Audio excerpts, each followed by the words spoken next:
අයිබෝවන් සුබෝදෑසනක් ඔබට නිරෝගී වාසනාවන්ත ජයග්‍රාහී දවසක් ප්‍රාර්ථනා කරනවා. ඒ වගේම හෙටින් පටන් ගන්න සතිය තාමත් හොඳින් වැඩ කරන්න ඕනි කරන මේ ශක්තිය ජවය අලුත් අවුරුද්ද ලැබෙන්න කියලා ප්‍රාර්ථනා කරනවා. අලුත් අවුරුද්දේ පළවෙනි දවස හෙට වැඩට යන. ඉතින් සියලු වැඩ කටයුතු සාර්ථක කරගන්න පුළුවන් වෙන්න කියලායි. අර්බුද ගණනාවක් තියෙනවා, ප්‍රශ්න ගණනාවක් තියෙනවා. ඉතින් මේ ප්‍රශ්න වලින් අපි කොහොම හරි බේරිලා මේ ප්‍රශ්න වලට මුහුණ දීලා උත්තර හොයාගෙන ඉස්සරහට එන්න ඕනේ. අර කතාවක් තියෙන්නේ මාළුවෙක් අපි දැක්කොත් එහෙම ගඟක පහළට ගහගෙන යනවා.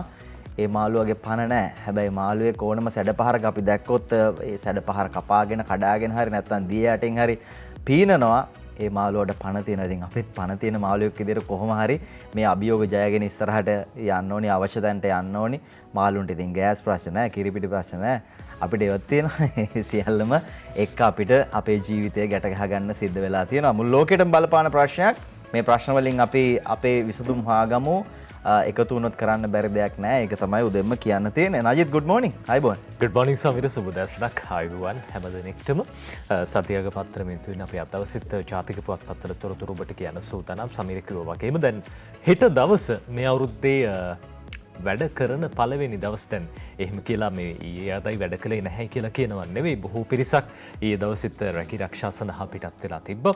වැඩ කරන්න එකතු වුණා. වැඩ කරන රටක් විදිහට ඉස්සරහට යන්න ඕන කාල සීමාවක්. ඒ අතරේ අර සමීරකෝ ප්‍රශ්න ගොඩකට මුහුණ දීලා ඉන්න වෙලාවක් කාල සීමාවක්. හැබැයි අවුරුද්දේ රෑ 12 වෙනකොට සමීර මේ දෙසැම්බර් 31 රෑ 12 ගත වෙලා මේ 2022 අවුරුද්ද උදා වෙනකොට පත්තු වෙච්ච රතිඤ්ඤ වලින් මේ රටේ ජනතාවට ප්‍රශ්න තිබ්බද නැද්ද කියලා හිතා ගන්නත් බෑ. බොහෝ දෙනෙක් අපි දැක්කා.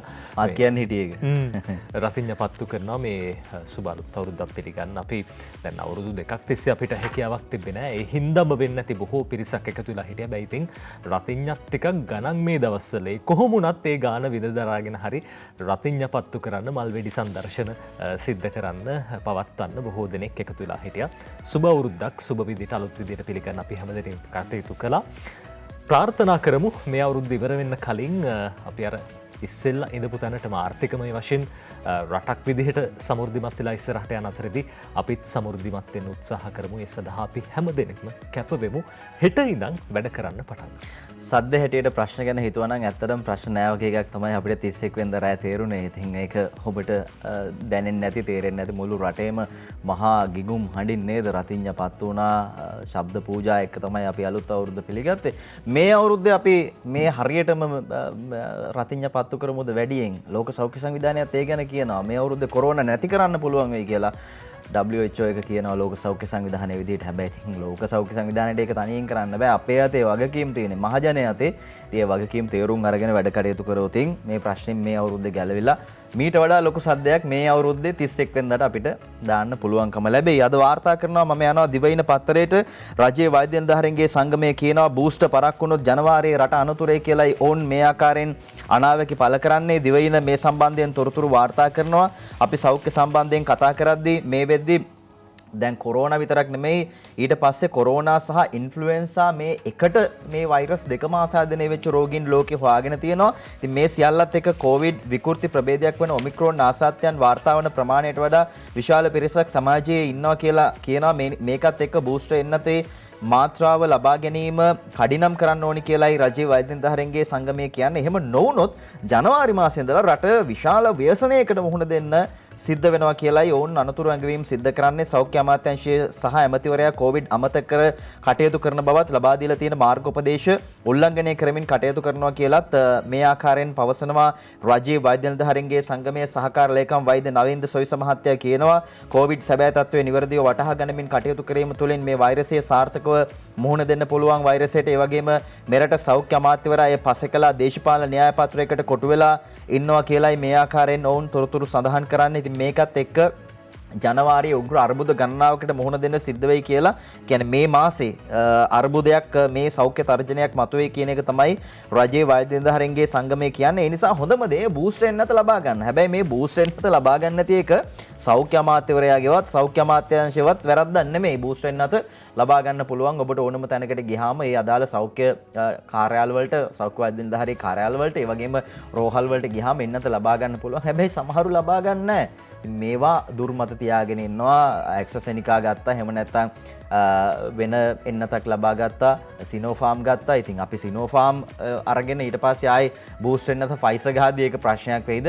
මේ වගේ එක එක කතා සමාජය තුල සමාජ මාධ්‍ය තුලත් සමහර අය මේවා ප්‍රචලිත කරනවා. මේ සියල්ලත් එක්ක සමහර පොඩ්ඩක් අඩිය පස්සට අරගෙන ඉන්නේ. හැබැයි එහෙම ගියොතින් රට අනතුරේ සහ ඔබේ ජීවිත අනතුරේ කියලයි රජයේ වෛද්‍ය නිලධාරීන්ගේ සංගමය කියන්නේ. කෙසේ නමුත් සෞඛ්‍ය අධ්‍යක්ෂ ජෙනරාල්වරයා විසින් නව මාර්ගෝපදේශ නිකුත් කළා. ඒ සියල්ලම පැහැදිලිව තියෙනවා. අපි කොහොමද කටයුතු කරන්න ඕනේ, හැසිරෙන්න ඕනේ, විවාහ මංගල උත්සවයක් ගන්නවා නම් කොහොමද එලිමහන හොඳයි කියලායි සඳහන් කරන්නේ. ඒ වගේම ෆිල්ම් හෝල් වලට, නාට්‍ය ශාලා වලට ඉඩකඩ ලබා දීලා තියෙනවා යම් සීමාවන් වලට අදාළව. මේ සියල්ල නිවැරදිව අපි තේරුම් අරගෙන වැඩ කටයුතු කරොත් මේ ප්‍රශ්නෙන් ඈත් වෙන්න, ගැලවෙන්න පුළුවන්කම ලැබේ. අද දවසේ සිළුමිණ වාර්තා කරන කාරණාවකට අපි අවධානය යොමු කරන්නේ දැන් අපි ආරම්භයේදීම කිව්වා දැන් හෙට ඉඳන් සියලු රාජ්‍ය සේවකයෝ වැඩ ආරම්භ කරන්න නියමිතයි. ඒ අතරේ සියලුම සිසුන්ට පාසල් විවෘත වෙනවා. අපි අවධානය යොමු කරමු ලංකාදීපයේ අද ගැන කියනවා සියලු සිසුන්ට ළඟදීම පාසල් විවෘතයි. සුභාෂිනී ජයරත්න මේ පොත ලියන්නේ. පාසල් නිවාඩුවෙන් අනතුරුව ජනවාරි 3 වෙනිදා සිට යලිත් පාසල් අධ්‍යයන කටයුතු ආරම්භ කිරීමට කටයුතු යොදා ඇති බවත් සමස්ත පාසල් සිසුන් එකවර ගෙන්වා ගැනීමට සෞඛ්‍ය අධ්‍යක්ෂ ජෙනරාල්වරයාගේ අවසරය හිමිවීමට බොහෝ දුරට ඉඩ ඇති බවත් අධ්‍යාපන අමාත්‍යාංශයේ ලේකම් මහාචාර්ය කපිල පෙරේරා මහත්තයා ප්‍රකාශ කළා තියෙනවා. එහෙම වුණොත් මුල් වාරයේදීම පෙර ආකාරයෙන්ම සෞඛ්‍ය පුරුදු අනුගමනය කරමින් සියලු සිසුන් එකවර ගෙන්වා ගැනීමට අපේක්ෂා කරන බවත් අවසරය ලැබුණු සැනින් අවශ්‍ය දැනුවත් කිරීම සිදු කරන බවත් ලේකම්වරයා වැඩිදුරටත් ප්‍රකාශ කළා තියෙනවා. මේ වනතෙක් පාසල් වලට සිසුන් කාණ්ඩ කරමින් කොටස් වශයෙන් ගෙන්වීම සිදු කරන අතර ළඟදීම එම තත්ත්වය වෙනස් වීමට ඉඩ ඇත කියලා අද දවසේ සිළුමිණ පුවත්පත ඔය විදිහට කියනවා. අධ්‍යාපන අමාත්‍යාංශයේ ලේකම්තුමන් උපුටා දක්වමින් තමයි මේ වාර්තාව ගෙනෙන්නේ. ඒ අතරේ සියලු රාජ්‍ය සේවකයන් සඳුදා සිට හෙට ඉඳන් යලි වැඩ කියලා නිහාල් පී අබේසිංහ සිළුමිණට ලියනවා. සෞඛ්‍ය සේවා අධ්‍යක්ෂ ජෙනරාල්වරයා දී ඇති මාර්ගෝපදේශ අනුව ලබන සඳුදා සිට ඒ කියන්නේ හෙට ඉඳන් රාජ්‍ය සේවාවල සියලු කාර්ය මණ්ඩල සේවයට කැඳවීමට රාජ්‍ය සේවා පළාත් සභා හා පළාත් පාලන අමාත්‍යාංශය මගින් චක්‍රලේඛයක් නිකුත් කළා තියෙනවා. මීට පෙර ආයතන ප්‍රධානීන්ගේ අභිමතයේ පරිදි රාජ්‍ය සේවකයන් සේවයට කැඳවුවත් රාජ්‍ය කාර්යාලවලින් ජනතාවට කාර්යක්ෂම සේවයක් ලබා දීමේ අභිලාෂයෙන් හා රටේ සංවර්ධනය සඳහා රාජ්‍ය සේවකයන් දායක කර ගැනීමේ අභිලාෂයෙන් මෙම නව වැඩපිළිවෙල අනුගමනය කරන බව අමාත්‍යාංශ ලේකම් ජේ.ජේ. රත්නසිරි මහත්තයා කිව්වා කියලා අද සිළුමිණ ওই විදියට කියනවා. ඔව් රාජ්‍ය සේවකයන් කැඳවන්න කටයුතු කරලා තියෙනවා. ඒ අනුව හෙට ඉඳලා සියලු රාජ්‍ය සේවකයන් නියමිත පරිදි සේවයට වාර්තා කරන්න ඕනේ. ඉතින් මේක සමහර රාජ්‍ය සේවකයෝ දන්නේ නැහැ මෙච්චර කාලයක් නැත්නම් ඒගොල්ලෝ නිවාඩු දානවා ගොඩක්. සේවයට වාර්තා කරන්න ඕනේ නැහැ. ඒ කියන්නේ මේ සේවා මුර සේවා ක්‍රමයකට වාර්තා කරන්න ඕනේ කියලා. ඒ වගේම රාජ්‍ය ආයතන ප්‍රධානීනුත් මේ ගැන නොතකා මම හිතන්නේ කටයුතු කළා. වැඩට ආව ගොඩක් අය. ඒක හොඳයි. රට ආර්ථික වශයෙන් යම් ඉදිරියකට ගමන් කරා. ඒ වගේම රාජ්‍ය සේවාවලට එන ඒ සියලු ජනතාවට අපහසුවකින් තොරව වැඩ කටයුතු කරගන්න හැකියාව ලැබුණා. කට්ටිය වැඩට ඉතාමත් හොඳ පැමිණීමක් තිබ්බ මේ කාරණයත් එක්ක. මේ අතරේ මේ ඖෂධ සම්බන්ධයෙන් කතා කරද්දී ඒ වගේම රටේ නිෂ්පාදන සම්බන්ධයෙන් කතා කරද්දී අද අරුණ පත්තරේ තොරතුරු කියනවා රට ඖෂධ වෙනුවට දේශීය නිෂ්පාදනය වැඩි කරයි කියලායි වාර්තා කරන්නේ උදේජීව ඒකනායක ලියන්නේ. ඖෂධ ආනයනය කිරීමට පිරිනමා ඇති ටෙන්ඩර් 61කට ණයවර ලිපි නිකුත් නොකිරීම නිසා දේශීය ඖෂධ නිෂ්පාදන සමාගම්වල ඖෂධ නිෂ්පාදන ධාරිතාවය වැඩි කරන්න සෞඛ්‍ය අමාත්‍යාංශය සහ ඖෂධ නියාමන සැපීම් නිෂ්පාදන රාජ්‍ය අමාත්‍යාංශය තීරණය කරලා තියෙනවා කියලායි මේ විදිහට කියන්නේ. ඩොලර් හිඟේ හේතුවෙන් නිකුත් කරලා තියෙන ටෙන්ඩර් වලට ණයවර ලිපි නිකුත් කිරීමේ ප්‍රමාදයක් දක්නට තියෙනවා. එමගින් රජයේ රෝහල් වල ඖෂධ හිඟයක් ඇතිවීමේ අවදානමක් මතුවලා තියෙනවා කියලා සෞඛ්‍යාංශ ආරංචි මාර්ග අනාවරණය කරනවා. විශ්වඥ වෛද්‍යවරුන්ගේ නිර්දේශ මත විවිධ වෙළඳ නාම යටතේ එකම ඖෂධ වර්ග කිහිපයක් ආනයනය කරන බව අමාත්‍යාංශය හඳුනාගෙන තියෙනවා. ඉතින් විශේෂඥ වෛද්‍යවරු අරක ලියනවා මේක ලියනවා. මේවෙන් ඒ වෛද්‍යවරුන්ටත් සන්තෝෂම් එක දේවල් අපි දන්නවා මේ ඖෂධ කියන්නේ තනිකර මාෆියාවක්. ඉතින් ඒ නිෂ්පාදන නාමයෙන්ම ගන්න කියලා. සමහර ෆාමසිය පවා නම් කරනවා වෛද්‍යවරු. ගිහිල්ලා මෙන්න මේ ෆාමසියෙන් ගන්න කියලා. මේ වගේ තත්ත්වයන් තියෙනවා. ඉතින් මේවා කිසිවක් කියලා වැඩක් නැහැ. මිනිසුන්ට ඕනි කරන බෙහෙත මිනිස්සුනේ සල්ලි වේදන් කරන්නේ ලෙඩ විදියට ගිහිල්ලා මේ මිනිස්සුන්ට හැකියාවක් තියෙනවා නම් ඒ ඖෂධ ලබා ගන්න ප්‍රශ්නයක් නැහැ. ඒ ඖෂධ තියෙන්න ඕනේ. හැබැයි මේ ඩොලර් ප්‍රශ්නෙත් එක්ක එවැනි ඖෂධ සියල්ලම මේ ආකාරයෙන් වෙළඳපොළට ලබා දෙන්න හැකියාවක් පවතින්නේ නැහැ. මේ පවතින ඩොලර් මේ පවතින අර්බුදයට විකල්පයක් විදිහට රාජ්‍ය ඖෂධ නිෂ්පාදන නීතිගත සංස්ථාව හා දේශීය ඖෂධ නිෂ්පාදන සමාගම් 8ක නිෂ්පාදන ධාරිතාවය වැඩි කරන්න කියලා මේ ආකාරයෙන් රාජ්‍ය අමාත්‍යාංශය දැනුම් දීලා තියෙනවා මේ ආයතනවල ඉතා ඉහළ ගුණාත්මක හා තත්ත්ව පාලනයකින් යුතු ඖෂධ වර්ග 124ක් නිෂ්පාදනය කරනවා කියලායි මේ ආකාරයෙන් වාර්තා කරන්නේ. ඒක හොඳයි. අපිට රටෙන් ගෙන්නන්න නැතුව අපේම ගුණාත්මක බෙහෙත් අපිට හදාගන්න පුළුවන් නම් කිසි ප්‍රශ්නයක් නැහැ. හැබැයි මේ ප්‍රශ්නේ දැන් ටිකක් මහ ජනතාවට රෝගීන්ට දැනලා තියෙන කාරණයක් බවට පත් වෙලා තියෙනවා. සමහර බෙහෙත් ඒ වගේම ඉන්ජෙක්ෂන් මේවා මේ ලබා ගන්න හැකියාවක් නැහැ. මේ සම්බන්ධයෙන් කතා කරද්දී අපි යනවා මව්බිම් පත්තරයට. මව්බිමත් අද මේ පිළිබඳව තොරතුරු වාර්තා කරනවා. ඖෂධ සංස්ථාවෙන් බරපතල අනතුරු ඇඟවීමක් කියලයි මව්බිම මේ විදිහට කියලා තියෙන්නේ. යනුව ඩොලර් නොමැතිකම නිසා අත්‍යවශ්‍ය ඖෂධ වර්ග රසක් ආනයනය කරගන්න නොහැකි වීමෙන් ඉදිරි මාස 3-4 ඇතුළත රජයේ රෝහල්වල ඖෂධ සහ ශල්‍යාගාරවල භාවිත කරන මේ ද්‍රව්‍ය හිඟයක් ඇතිවීමේ අවදානමකට මතුවලා තියෙනවා කියලා රාජ්‍ය ඖෂධ නීතිගත සංස්ථාව කියනවා. රාජ්‍ය ඖෂධ නීතිගත සංස්ථාව මේ අනතුරු ඇඟවීම් කරලා තියෙනවා. මේ අතරේ ඖෂධ සංස්ථාවේ කළමනාකාර අධ්‍යක්ෂ වෛද්‍ය යූ.ඩී.එස්. සමරසිංහ මහත්තයා විසින් ඖෂධ නිෂ්පාදන සැපයුම් හා රාජ්‍ය නියාමන අමාත්‍යාංශයේ ලේකම් රත්නායක මහත්තයාට ලිපියක් මගින් මේ සම්බන්ධයෙන් දැනුම් දීලා තියෙනවා කියලත් තොරතුරු වාර්තා කරනවා. රාජ්‍ය ඖෂධ සංස්ථාවේ ගිණුම්වල ඩොලර් නොමැතිවීම හේතුවෙන් ඖෂධ ගෙන්වා ගැනීම සඳහා විවෘත කළ ණයවර ලිපි 72කට ගෙවීම් කළ නොහැකි වූ අතර සමහර ණයවර ලිපි කාලය ඉක්ම ගිහිල්ලා අවලංගු වෙලා තියෙනවා කියලත් කියනවා. අරුණ පත්තරේ කියන කතාවම තමයි මව්බිමත් අද මේ ආකාරයෙන් වාර්තා කරන්නේ. ඒ අනුව ඖෂධ නීතිගත සංස්ථාව කියනවා මේ ඩොලර් නැතිවීමත් එක්ක ඉදිරි මාස 3-4 ඇතුළත රජයේ රෝහල්වල ඖෂධ හිඟයක් සහ ශල්‍යාගාරවල භාවිත කරන ද්‍රව්‍යවල හිඟයක් මතුවේ කියලා. ඉදිරි මාස නෙමෙයි දැන්ටත් ඒක මේ ආකාරයෙන් දැන්ලා තියෙන්නේ. අපි දන්නවා අර කුඩා දරුවන්ට ලබා දෙනවා නජිත් මාසෙන් ලබා දෙනවා එන්නත් ඒ වගේම සමාවෙන්න මාස 2කින් ලබා දෙනවා මාස 3න් ලබා දෙනවා මේ විදිහට එන්නත් ලබා දෙනවා. ඉතින් මාස 4 වගේ එන්නත් මේ වෙද්දි ලංකාවේ නැහැ. පෞද්ගලික අංශයෙන් ලබා ගන්න එන්නත් අම්මලා ගිහිල්ලා මේ සම්බන්ධ විමසීම් කරාම කියනවා ලංකාවේ කොහෙවත් නැහැ කියලා මේ එන්නත් පෞද්ගලික අංශ වලින් ලබා ගන්න. යනුව මේවා ලබා ගන්න හැකියාව ලැබෙන්නේ රජයෙන් ලබා දෙන එන්නත පමණයි. ඉතින් රජයෙන් ලබා දෙන එන්නත් ලබා ගන්න සමහර අම්මලා මැලිකමක් දක්වනවා. මේ ටිකක් ඒවට අර උණ ගන්නවා එහෙම කියලා. හැබැයි ඉතින් අපි මෙච්චර කාලයක් පරම්පරා ගණනාවක් පාවිච්චි කළේ ඒ එන්නත්. හැබැයි දැන් අම්මලා අර පෞද්ගලික අංශ වලින් ලබා දෙන එන්නත් හොයන්න පටන් අරගෙන තියෙනවා. කෙසේ නමුත් ඒවා ලංකාවේ නැහැ. මේක ප්‍රශ්නයක්. ඉතින් මේ සම්බන්ධයෙන්වත් අඩු ගානේ මේ කුඩා දරුවන්ට ලබා දෙන එන්නත් ටිකවත් මොකක් හරි ක්‍රමයකින් ලබා දෙන්න ගෙන්වන්න හැකියාවක් තියෙනවා නම් ඒක වටිනවා කියන කාරණේ මතක් කරන්න ඕනේ. කෙසේ නමුත් ප්‍රශ්නයක් තියෙනවා, අර්බුදයක් තියෙනවා. ඒ ගැනයි අද මව්බිම සහ අරුණ මේ ආකාරයෙන් අද වාර්තා කරලා තියෙන්නේ. සමිර ඔය අර්බුදයට හේතුනේ සමිර මේ විදේශ සංචිත ප්‍රමාණය මේ ඩොලර් ප්‍රමාණය අඩුවීම දැන් ඩොලර් ප්‍රමාණය වැඩි කරගන්න ශ්‍රී ලංකා මහ බැංකුව දැවැන්ත වැඩපිළිවෙලක් ආරම්භ කළා තියෙනවා. අපි අර හැම තිස්සෙම මේ ප්‍රශ්නේ ගැන අහුවාම මහ බැංකුව අධිපති අජිත් නිවාඩ් කබ්‍රල් මහත්මයා සඳහන් කළේ දෙසැම්බර් 31 වෙනිදාට කලින් ඩොලර් සංචිතය වැඩි කරගන්න කටයුතු කරනවා. ජනවාරි මාසේ දැන් මේ මුල් සති කිහිපේ ණය වාරිකයක් ගෙවන්න තියෙනවා. මේ ණය වාරිකය ගෙවන්න මුදල් අවශ්‍යයි ඇමරිකා ඩොලර් වලින්. ඒ අවශ්‍ය මුදල් සම්පාදනය කරගත්ත කියලා පහුගිය සතියේත් වාර්තා වුණා. අද සිළුමිණත් ඒ ගැන කියනවා විදේශ සංචිතය ඇමරිකා ඩොලර් බිලියන 1කට නගී කියලා අමිල මලවිසූරිය මේ ගැන ලියන්නේ. දෙසැම්බර් 22 වෙනිදා ප්‍රකාශයට පත් කළ පරිදි අපේක්ෂිත විදේශ මුදල් පැමිණෙමින් තිබෙන අතර මෑත කාලීනව සිදු ලැබීම් සහ නිල විදේශ සංචිත ප්‍රමාණය මේ වන විට ඇමරිකා ඩොලර් බිලියන 3.1ක් දක්වා ඉහළ නැග ඇති බව ශ්‍රී ලංකා මහ බැංකුව දන්වා සිටී. විදේශ සේවා නියුක්තිකයන්ගේ ප්‍රේෂණ සඳහා දිරිදීම් ක්‍රම හඳුන්වා දීම සහ අපනයන ආදායම මෙරට ගෙන්වා ගැනීමට සහ පරිවර්තනය කිරීමේ නීති රීති වැනි දේශීය වෙළඳපොළෙහි විදේශීය මුදල් ද්‍රවශීලතාව ඉහළ දැමීම සඳහාගත් ක්‍රියාමාර්ග නිල විදේශ සංචිත තවදුරටත් ගොඩනැගීමට උපකාරී වනු ඇති බව ශ්‍රී ලංකා මහ බැංකුව අවධාරණය කරයි කියලා අද සිළුමිණ පුවත්පත ඔය විදිහට සඳහන් කරන මේක හොඳ තත්ත්වයක්. විශේෂයෙන්ම ඇමරිකා ඩොලර් සංචිතයේ ඉහළ යාමත් එක්කම අර ආනයන ක්‍රියාවලියටත් මේක බලපානවා. බෙහෙත් ද්‍රව්‍ය ඇමරිකාව වගේම ආනයනය කරන්න වියදමක් යනවා. මේ ඩොලර් වලින් ආනයනය කරන්නේ. දැන් මේ සියල්ල සඳහා අවස්ථාව හිමි වෙනවා. හැබැයි මේක తాවකාලික ක්‍රියාමාර්ගයක්. අර ස්ථීරසාර ක්‍රියාමාර්ගයකට යන එකේ වැදගත්කම පහුගිය දවස්වල අපි දැක්කා. ආර්ථික විශේෂඥයෝ පවා විවිධ වැඩපිළිවෙළ ඉදිරිපත් කරන අර මූල්‍ය අර මුදලට යන එක නෙමෙයි තියෙන එකම විසඳුම. ණය ගන්න එකත් නෙමෙයි තියෙන එකම විසඳුම.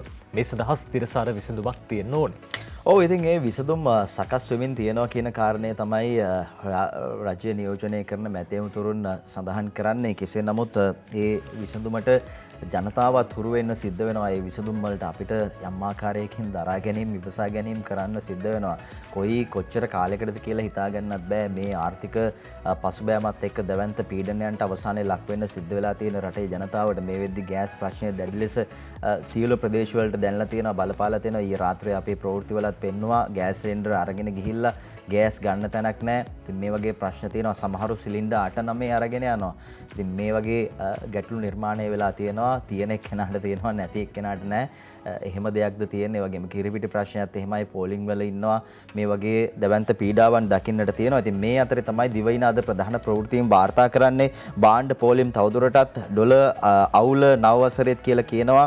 ආර්ථික හා මූල්‍ය විශේෂඥයෝ සඳහන් කරන බව තමයි දිවයින මේ ආකාරයෙන් කියන්නේ. ඒ අනුව බාණ්ඩ හිඟයන් බාණ්ඩ මිලදී ගැනීමට දිගු පෝලිම් වලට වෙලා ඉන්න සිදුවීම, ණයවර ලිපි විවෘත කර ගැනීමේ ප්‍රශ්න තවදුරටත් ආයනනික බාණ්ඩ මිල ගණන් ඉහළ යාම වැනි අහිතකර තත්ත්වයන්ට මේ වසර පුරාද මුහුණ දෙන්න සිද්ධ වෙනවා කියලා සඳහන් කරනවා. මේ විනිමය අර්බුදය සමනය කර ගැනීම සඳහා ජාත්‍යන්තර මූල්‍ය අරමුදල වෙත නොවන්නේ නම් මේ සඳහා ශක්තිමත් විකල්ප වැඩපිළිවෙලක් රජය සහ මහ බැංකුව සතුව තියෙන්න ඕනි කියලයි ඔවුන් කියන්නේ. මහ බැංකුවේ උපාය මාර්ගයේ තරම් ප්‍රතිඵලදායී නැති බව තමයි ඔවුන් සඳහන් කරන්නේ. මහ බැංකුව පසුගියදා ප්‍රකාශ කළ පරිදි රටේ දල නිල සංචිත ප්‍රමාණය ඇමරිකානු ඩොලර් බිලියන 3.1 දක්වා වර්ධනය වෙලා තියෙනවා. එසේම දේශීය වෙළඳපොලේ විදේශ මුදල් ද්‍රව්‍යශීලතාව ඉහළ දැමීම සඳහා ගත් ක්‍රියාමාර්ග නිසා දේශීය සංචිත තවදුරටත් ගොඩනැගීමට උපකාරී වනු ඇතැයි මහ බැංකුව සඳහන් කරනවා. මහ බැංකුව විවිධ උපායශීලී ක්‍රම භාවිත කරමින් මේ සංචිත ප්‍රමාණය වැඩි කරගන්න, ඩොලර් ප්‍රශ්නයක්, ඩොලර් අර්බුදයක් ඉදිරියේදී ඇති නොවෙන්න වග බලා ගන්නවා කියන කාරණය තමයි සඳහන් කරන්නේ. ඒ වගේම සමහරුන්ගේ යෝජනාව IMF එකට යන එක. හැබැයි රජයේ සමහර පාර්ශ්ව මේ IMF එකට යන එක හොඳයි කියලා කියනවා. සමහරු මේක ප්‍රතික්ෂේප කරනවා. ඊට හේතුව ඔවුන් විවිධ කොන්දේසි දානවා. රටේ සංවර්ධනය සම්බන්ධයෙන්, රාජ්‍ය ආයතන සම්බන්ධයෙන්, නිලධාරීන් රාජ්‍ය සේවයට බඳව ගන්න පිරිස් සම්බන්ධයෙන් මේ ආදී කොන්දේසි ගණනාවක් එක්ක කොහොමද IMF එකට යන්නේ කියලායි ඔවුන් සඳහන් කරන්නේ. කෙසේ නමුත් බාණ්ඩ පෝලිම් තවදුරටත් ඩොලර් අවුල මේ වසරේ තියෙනවා කියලා ආර්ථික විශේෂඥයන් කියන බව දිවයින මේ ආකාරයෙන් කියලා තියෙනවා. අද ලංකාදීපේ කියන සමීර ලංකාදීපේ ප්‍රධාන සිරස්තලයෙන් මේ පිළිබඳව බඩුගන්න ඉන්දියාවෙන් ඩොලර් කෝටි 100ක ණයක් කියලා තමයි සිරස්තලයේ යොදලා තියෙන අජන්ත කුමාර අගලකඩ ආහාර සහ බෙහෙත් ආනයනයටයි මේ මුදල් ලබා ගන්න කියලාත් කියලා තියෙනවා. ඩොලර් හිඟයට පිළිමක් ලෙස අත්‍යවශ්‍ය ආහාර ද්‍රව්‍ය සහ බෙහෙත් ආනයනය සඳහා ඇමරිකා ඩොලර් කෝටි 100ක පමණ ණයක් ලබා දීමට ඉන්දියාව එකඟතාව පළ කර ඇතැයි වාර්තා වෙනවා. එම ණය මුදල මුදල් වශයෙන් නොව ඉන්දියාවෙන් ආනයනය කරන භාණ්ඩ සඳහා ණය පහසුකමක් ලෙස ලැබෙනු ඇතැයිද රජයේ ආරංචි මාර්ග සඳහන් කරයි කියලා අද ලංකාදීපය ඔය විදිහට කියනවා. මීට අමතරව ඉන්ධන මිලදී ගැනීම සඳහා ඇමරිකා ඩොලර් කෝටි 50ක මුදලක්ද හුවමාරු ණයක් වශයෙන් ඇමරිකානු ඩොලර් කෝටි 40ක්ද ලබා දීමට ඉන්දියාව එකඟතාව පළ කර ඇතැයි දැනගන්නට තියෙනවා. මුදල් අමාත්‍ය බැසිල් රාජපක්ෂ මහතා ඉකුත්දාක් ඉන්දියාවේ කළ සංචාරයකදී එරට බලධාරීන් සමග කළ සාකච්ඡාවක ප්‍රතිඵලයක් ලෙස මේ ණය පහසුකම ලැබෙන්නට නියමිතයි. මේ අතර චීනෙන්ද ඇමරිකා ඩොලර් කෝටි 150ක ණයක් පසුගියදා ලැබුණු අතර වසරකින් ආපසු ගෙවීමේ පදනම මත කටාර් රාජ්‍යයෙන්ද ඇමරිකා ඩොලර් කෝටි 50ක ණයක් ලැබීමට නියමිත වෙතයි රජය ආරංචි මාර්ග සඳහන් කරයි කියලා ලංකාදීපය ওই විදිහට කියනවා. දැන් ඔය අතරේදී අපි දැක්කා විශේෂයෙන්ම දැන් රටේ ජනතාව පීඩනයට පත් වෙලා ඉන්නවා. රටේ ජනතාව පීඩනයට පත් වෙලා ඉන්න අතරේදී සහන ලබා දෙන්නට රජය කටයුතු කරලා තිබ්බා. ඒ ලබා දෙන සහන අතරේදී අපි දැක්ක සමීර පහුගිය දවස්වල අලලුණු සඳහා තිබ්බ බදු මුදල වැඩි කරලා තිබ්බ. හැබැයි මේ බද්ද අඩු කරන්න ඕනේ කියලා තීරණයක් අරගෙන දැන් සිළුමිණ පුවත්පතේ ගැන කියනවා. ලොකු ලුණු සහ අලමිල බසී ආනයනික අර්ථාපල් සහ ලොකු ලුණු ඒ කියන්නේ බොබ්බයි ලුණු සඳහා වූ විශේෂ වෙළඳ භාණ්ඩ බද්ද කිලෝ එකකට රුපියල් 30කින් ඉකුත් සිකුරාදා මධ්‍යම රාත්‍රියේ සිට අඩු කිරීමට රජය තීරණය කළා තිබ්බා. ජනාධිපතිවරයාගේ උපදෙස් පරිදි මුදල් මැතිවරයාගේ අනුමැතියෙන්ගත් මේ තීරණය දෙසැම්බර් 31 වෙනි දිනේදී ගැසට් නිවේදනය මගින් ප්‍රකාශයට පත් කළ තියෙනවා කියලා අද ওই විදිහට සිළුමිණ පුවත්පත වාර්තා කරනවා. අර මේ ගැටලුවට සමීර ස්ථිර විසඳුමක් අවශ්‍යයි. දැන් අපි විවිධ රටවලින් ණය ලබා ගන්නවා. ඩොලර් හිඟයට විසඳුම් හොයන්න උත්සාහ කරනවා. හැබැයි දැන් බඩු මිල ඉහළ ගියාට, එළවලු මිල ඉහළ ගියාට කෙනෙක් උත්සාහ කළොත් බැරිද මේ දේවල් අපේ ගෙදරම වගා කරගන්න. දැන් එළවලු මිල වැඩි කියලා අපි හැමතිස්සෙම කියක ඉන්න. හැබැයි එහෙම වැඩි කියපු කවුද එළවලුවක් හරි බවන්න උත්සාහ කරන්නේ? දැන් ප්‍රශ්නයක් තියෙන පුළුවන් මහල් නිවාසවල ඉන්න පුළුවන් ඉඩකඩ නැහැ කියන්න පුළුවන් හැබැයි මහල් නිවාසයක හරි පොඩියට හරි වගා කරගන්න බැරිද මේ දෙන ගැනත් අපි හිතන්න ඕන කාරණාවක් හැමදේම නැහැ කියලා දැන් ගෑස් නැහැ කියලා රටේම ජනතාව අපි දකිනවා ජනමාධ්‍යවල වාර්තා කරනවා අපිත් මාධ්‍යවේදීන් විදිහට සිද්ධ වෙන සිදුවීම් වාර්තා කරනවා හැබැයි රටේ ජනතාවගෙන් කීයෙන් කී දෙනාද උත්සාහ කරන්නේ වෙනත් විකල්ප ප්‍රභවයන්ට ගමන් කරන්න අපි ෆුඩ් සිටිවල තියෙන රාක්කවල තියෙන දර නැත්තම් ඔය මේ හට්ටි මුට්ටි ගැන ඡායාරූප අපේ Facebook එකේ පළ කරගත්තට අපි කීයෙන් කී දෙනාද දරවලින් උයන් උත්සාහ කරන්න හැකියාව තිබ්බත් අපි ඒ දේ කරනවාද ඒ දේ ගැනත් මේ අපි හැමදෙනෙක්ම හිතන්න ඕනේ බලන්න ඕනේ අත දෙන්න ඕනේ විකල්ප බලශක්තියින් පාවිච්චි කරන පිරිසට අපේම දේවල් පාවිච්චි කරලා දිනු වෙන අපි උත්සාහ කරන්න ඕනේ එහෙම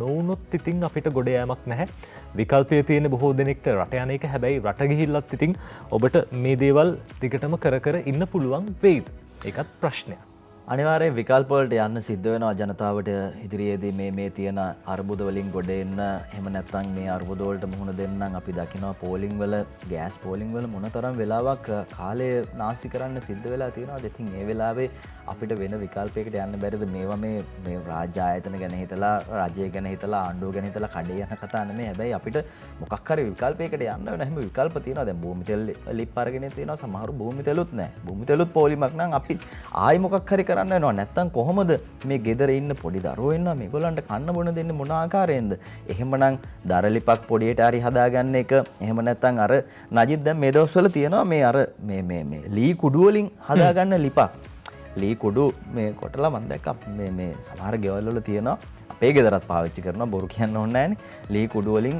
හදාගන්න පුළුවන් ලිපක් ඉතින් මේවා බැරි නෑ මහල් නිවාසයක ඉන්න අයට ලී කුඩු ලිපක් හදාගන්න එක අමාරු දෙයක් නෙමෙයි. ලී කුඩු ඕන තරම් තියෙනවා ලී මෝල් වල ගන්න නිකන් ගන්න පුළුවන්. ඉතින් මේ වගේ දේවල් වලට පුළුවන් අය යන්න බැරිම අය නාගරික ප්‍රදේශවල ඉන්න බැරිම අය ගෑස් වෙනුවෙන් මේ ගියාට කමන්නේ මේ වගේ පෝලිං වල හිටියට කමන්නේ මේවා මේ ඔබ ගැන හිතලා කියන්නේ මොකොත් හිතන්න එපා නැත්තම් මේ සමාගම් බේර ගන්න ආණ්ඩුව රකින්න එහෙම මේවා කියනවා නෙමෙයි හැබැයි අපිට මොකක් හරි ක්‍රමයකින් ජීවත් වෙන්න සිද්ධ වෙනවා ඉතින් ඒ අනුව අපිට විකල්ප වලට යන්න වෙනවා ඉතින් අපි විකල්ප වලට ගියාට පස්සේ සමහරවිට ගෑස් සමාගම් අපේ පස්සෙන් එයි ආපහු ගෑස් එක දෙන්න අපි එතකොට අපේ ක්‍රම වෙනස් කරලා තියාගත්තා නම් ඒගොල්ලන්ටත් පාඩමක් අවසානයේ උගන්වන්න පුළුවන් අපිට අර ඒගොල්ලෝ දාපු ගෑස් ඒගොල්ලන්ටම අයින් කරගන්න වෙන දවසක් ඒවි අපි අපේ ගෑස් පෙන්වන්න ඕන අනිවාර්යෙන් මොකද අපි ජීවත් වෙන්න මොනවා හරි කරන්න බෑ නේද අපි ජීවත් වෙන්න ඕනි අවසානයේ නේද හැමෝම මේ අපේ ජීවිතේ තියෙනකන් ජීවත් වෙන්න ඕනේ ළමයි ආරක්ෂා කරගෙන ඒ වෙනුවෙන් විකල්ප වලට යන්න තරම දුකයි ගෑස් පෝලිං වල ඉන්නකොට සමහරු කියන උදේ පාන්දර 4 විතර ඉඳලා ඉන්නවා කියලා තුම කනගාටුවක් තියෙන මහජනතාව සම්බන්ධයෙන් කතා කරාදී. ඉතින් මේ ගැටලු වලට මොනවද උත්තර? රජය මොනවද ලබා දෙන උත්තර? අපි බලමු රංජිත් බණ්ඩාර මහත්තයා එතුමා මහාචාර්යවරයෙක් විදිහට ආර්ථික විද්‍යාව සම්බන්ධයෙන් කතා කරනවා. අපි බලමු ඔහු කියන කතාව සහ විවිධ දේශපාලඥයන් මේ සම්බන්ධයෙන් පළ කරන අදහස් මොනවද? සිළුමිණ පත්තරයට මම යනවා 12 පිටුව නව වසරේ රටේ ආර්ථිකය සකස් විය යුතු ආකාරය ගැන සිළුමිණෙන් ප්‍රශ්න 5ක්. ඒ අනුව මේ ඉන්න දේශපාලඥයන් මොනවද කියන්නේ? ලංකාවේ විදේශ සංචිත ඩොලර් බිලියන 3.1 දක්වා වැඩි වීම නිසා මේ රටේ මේ වසරේ රටේ ආර්ථිකය ශක්තිමත් වෙයිද? සමස්ත ජාතියේම කැප වෙන්න ඕනි කියලයි මේ ප්‍රශ්නයට පිළිතුරු ලබා දෙමින් රංජිත් බණ්ඩාර මහාචාර්යතුමා සඳහන් කරන්නේ. ඒ අනුව අපේ විදේශ සංචිත වැඩි වුණාම විදේශයන් සමග කරන ගනුදෙනු පහසු වෙනවා. මොනවද අපි විදේශ රටවල් එක්ක කරන ගනුදෙනු කියලා සලකා බලද්දී අපි ලබාගෙන තියෙන ණය වාරික පොලී වාරික ගෙවීම සඳහා අවශ්‍ය කරන මුදල් අපි ළඟ තියෙනවා. ඒ හැකියාව තිබුණොත් අදාළ ණය ගෙවීම පැහැරහැරි රටක් බවට අපි පත් වෙන්නේ නැහැ. එසේම අපේ ගෞරවය ජාත්‍යන්තර වශයෙන් විනාශ වෙන්නේ නැහැ. යම් හේතුවකින් ණය ගෙවා ගැනීමට නොහැකි ලයිස්තුවට වැටුණොත් අපේ ආර්ථිකය ගැන ඇති පිළිගැනීම සම්පූර්ණයෙන්ම නැති වෙලා යනවා. එමගින් මේ තත්ත්වය වලකිනවා. අපි ළඟ සංචිත තියෙනකොට අපිට පුළුවන් තරංකාරී වෙළඳ පොළවල් වලින් භාණ්ඩ ආනයනය කරන්න. දේශීය වෙළඳ පොලේ අදාළ භාණ්ඩයේ මිල තීරණය වන්නේ ආනයනය කරන විට අදාළ රටේ පවතින ආනයනික මිල අනුවයි. එහිදී භාණ්ඩ හා සේවා මිල මට්ටම් තීන්දුව කිරීම සම්බන්ධයෙන් මෙය බලපානු ලබනවා කියලා මේ ආදී වශයෙන් දීර්ඝ පිළිතුරක් ලබා දෙනවා රංජිත් බණ්ඩාර මහාචාර්යතුමා. එතුමා සඳහන් කරන්නේ සමස්ත ජාතියම කැප වෙන්න ඕනි කියලා. මේ අතරේ එක්සත් ජාතික පක්ෂය නියෝජනය කරමින් කලින් අපි හඳුනාගන්න දැන් සමගි ජන බලවේගය නියෝජනය කරන පාර්ලිමේන්තු මන්ත්‍රී ඉරාන් වික්‍රමරත්න මහත්තයා එතුමත් ආර්ථික විශේෂඥයෙක් විදිහට අපි හඳුනගන්නවා. එතුමා කියනවා මේ ආණ්ඩුව රටේ අනාගතයත් විකුණලා කියලා අපේ විදේශ සංචිතයන් ඩොලර් බිලියන 3.6 දක්වා ඉහළ ගිහිල්ලා තියෙනවා කියලා මහ බැංකුව අධිපති කියනවා. එහිදී මතුවෙන ගැටලුව මේ වැඩිවීම කොහොමද උනේ කියන එකයි ඒ පැහැදිලි කරන්න අවශ්‍යයි. මේ ආදී වශයෙන් ඉරාන් වික්‍රමරත්න මහත්තයා කියනවා මේ ආණ්ඩුව රටේ අනාගතයත් විකුණලා කියලා ඔහු චෝදනා කරන්නේ. මේ අතර ජනතා විමුක්ති පෙරමුණේ අදහස විජිත හේරත් මහත්තයා ඔහු කියනවා ජනතා පුපුරා යාම අතළඟයි සංචිත වැඩිවීම කෙසේ වෙතත් විදේශ ණය උගුලේ නම් අපේ රට තවත් හිර වෙනවා. මේ නිසා මේ සියලු ආර්ථික ප්‍රශ්නත් එක්ක ජනතා පුපුරා යාම අතළඟයි කියලා විජිත හේරත් මහත්තයා චෝදනා කරලා තියෙනවා. මේ සම්බන්ධයෙන් අද සිළුමිණ වාර්තා කරනවා. නව වසරේ ආර්ථිකය සකස් වෙන්න ඕනි මොන විදිහටද සිළුමිණෙන් ප්‍රශ්න 5ක් අහලා තියෙනවා. පුළුවන් නම් මේ කියවන්න මොකද්ද ආර්ථිකයට වෙලා තියෙන්නේ? ඒ වගේම ඉදිරි ආර්ථිකය මොන වගේ වෙන්න ඕනිද? අපි මොන වගේ කැපකිරීම කරන්න ඕනිද ජනතාව විදිහට? මේ ආදී සියලු තොරතුරු අද මේ ලිපියේ අන්තර්ගත වෙලා තියෙනවා. මේ කැපකිරීම කරන කතාවත් එක්ක අපිට නජිත් මේ තියෙන රස්සාවම සමහර විට එකම රස්සාව කරලා බැරි වෙයි. තව විකල්ප වලට යන්න සිද්ධ වෙයි. මොකක් හරි ආදායමක් ලබන දෙයක් කරන්න සිද්ධ වෙයි. විවිධ කැපකිරීම කරන්න සිද්ධ වෙයි. මේ ගැන කතා කරද්දී රටේ ජනතාව බොහොම මහන්සියෙන් දැන් මේ අපි දන්න මේ දවස් ටික ගත කරන්න ටිකක් හරි අමාරුවෙන් මේ ප්‍රශ්නවලට මේ දහදිය කඳුළු හෙලලා විසඳුම් හොයන්න ඕන අවස්ථාවක අපි ඉන්නේ. එහෙම හරියට වැඩ කරන උදවිය ගැන අපි කියන්න ලෑස්ති. දැන් පිරිමිත් එක්ක කාන්තාවොත් හරියට වැඩ කරනවා. අපි විරාමයක් කරගෙනම ඒ ගැන කියමු. අනිවාර්යයෙන්. අපි විරාමයකට යනවා. එක් බීතිව තවත් තොරතුරු ඔබට කියන්න ලෑස්ති.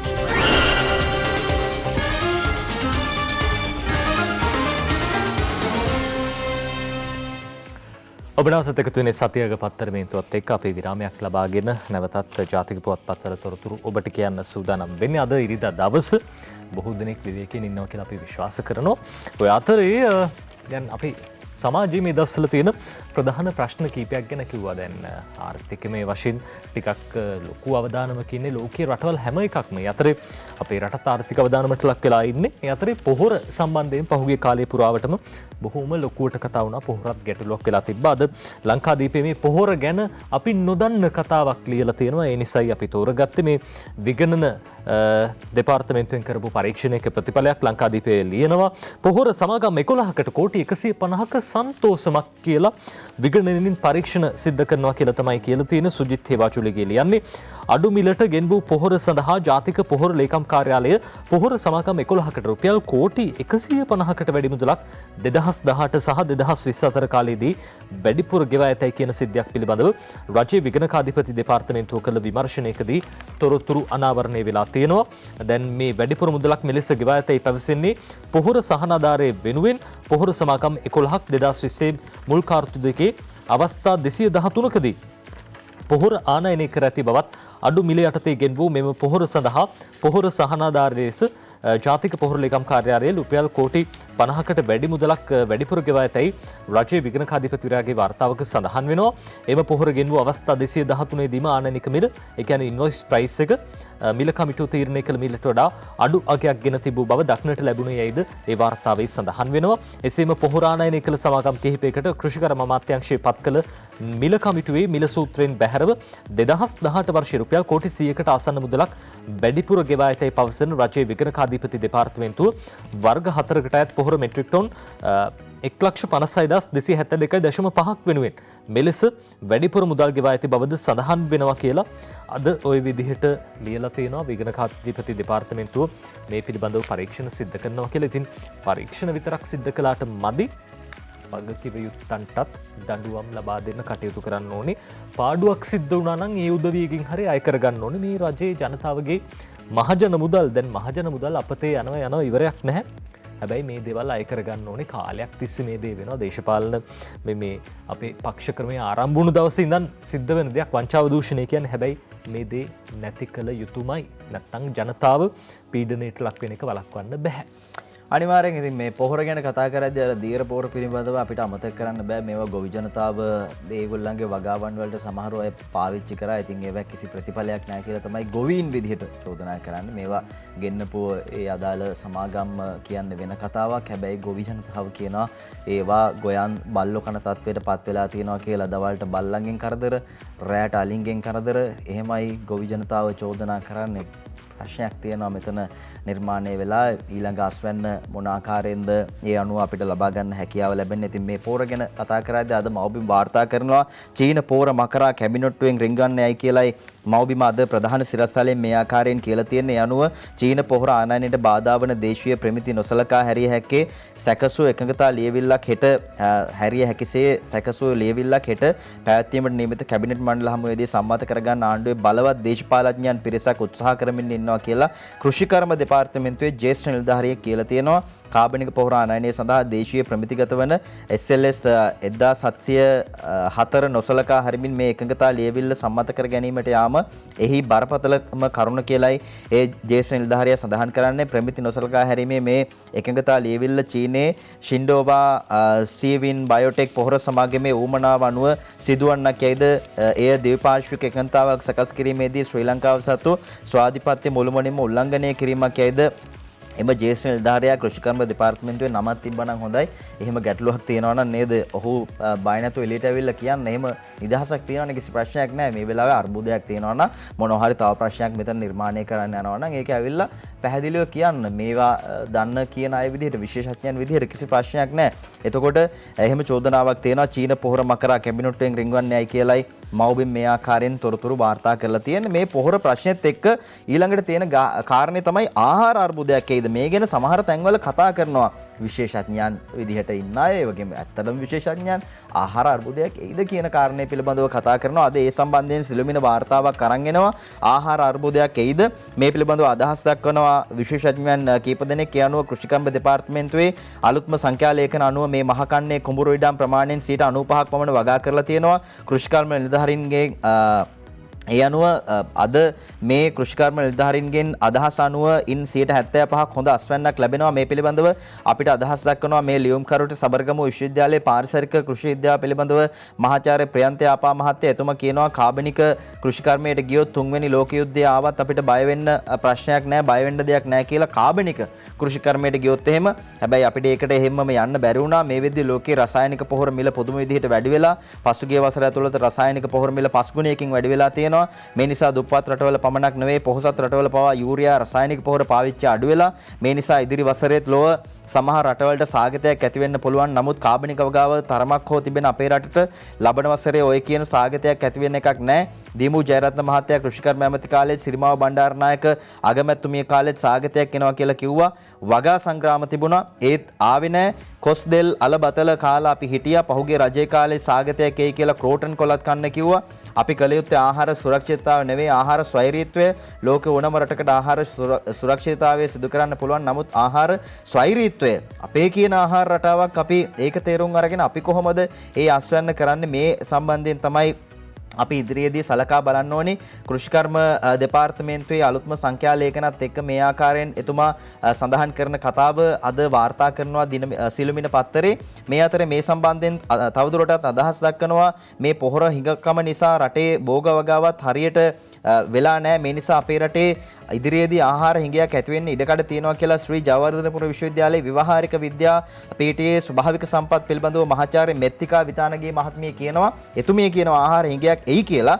ආහාර හිඟෙන් මිදෙන්න නම් සුදුසු අපේ රටට සුදුසු ආහාර ප්‍රතිපත්තියක් සකස් කිරීම වගේ මෙරට කෘෂිකර්ම විශේෂඥයන්ගේ උපදෙස් ලබාගෙන කටයුතු කරන්න ඕනි කියලා එතුමිය සඳහන් කරන්නේ. එතුමිය කියනවා හිඟයක් එනවා කියලා. ඒ වගේම පේරාදෙණිය විශ්වවිද්‍යාලයේ කෘෂිකර්ම වෛද්‍ය පීඨයේ මහාචාර්ය පාලිත වීරකෝන් මහත්තයා කියනවා ලංකාව දැනට වීවගාවෙන් ස්වයංපෝෂිත මට්ටමට ආසන්න මට්ටමේ තිබෙන නිසාත් රට පුරා කොස්දෙල් අලබතල වැනි වගාවන් තියෙන නිසාත් අපේ රටේ ඉදිරියේදී සාගතයක් ඇති වෙන්නේ නැහැ කියලා ඔහු සඳහන් කරන්නේ.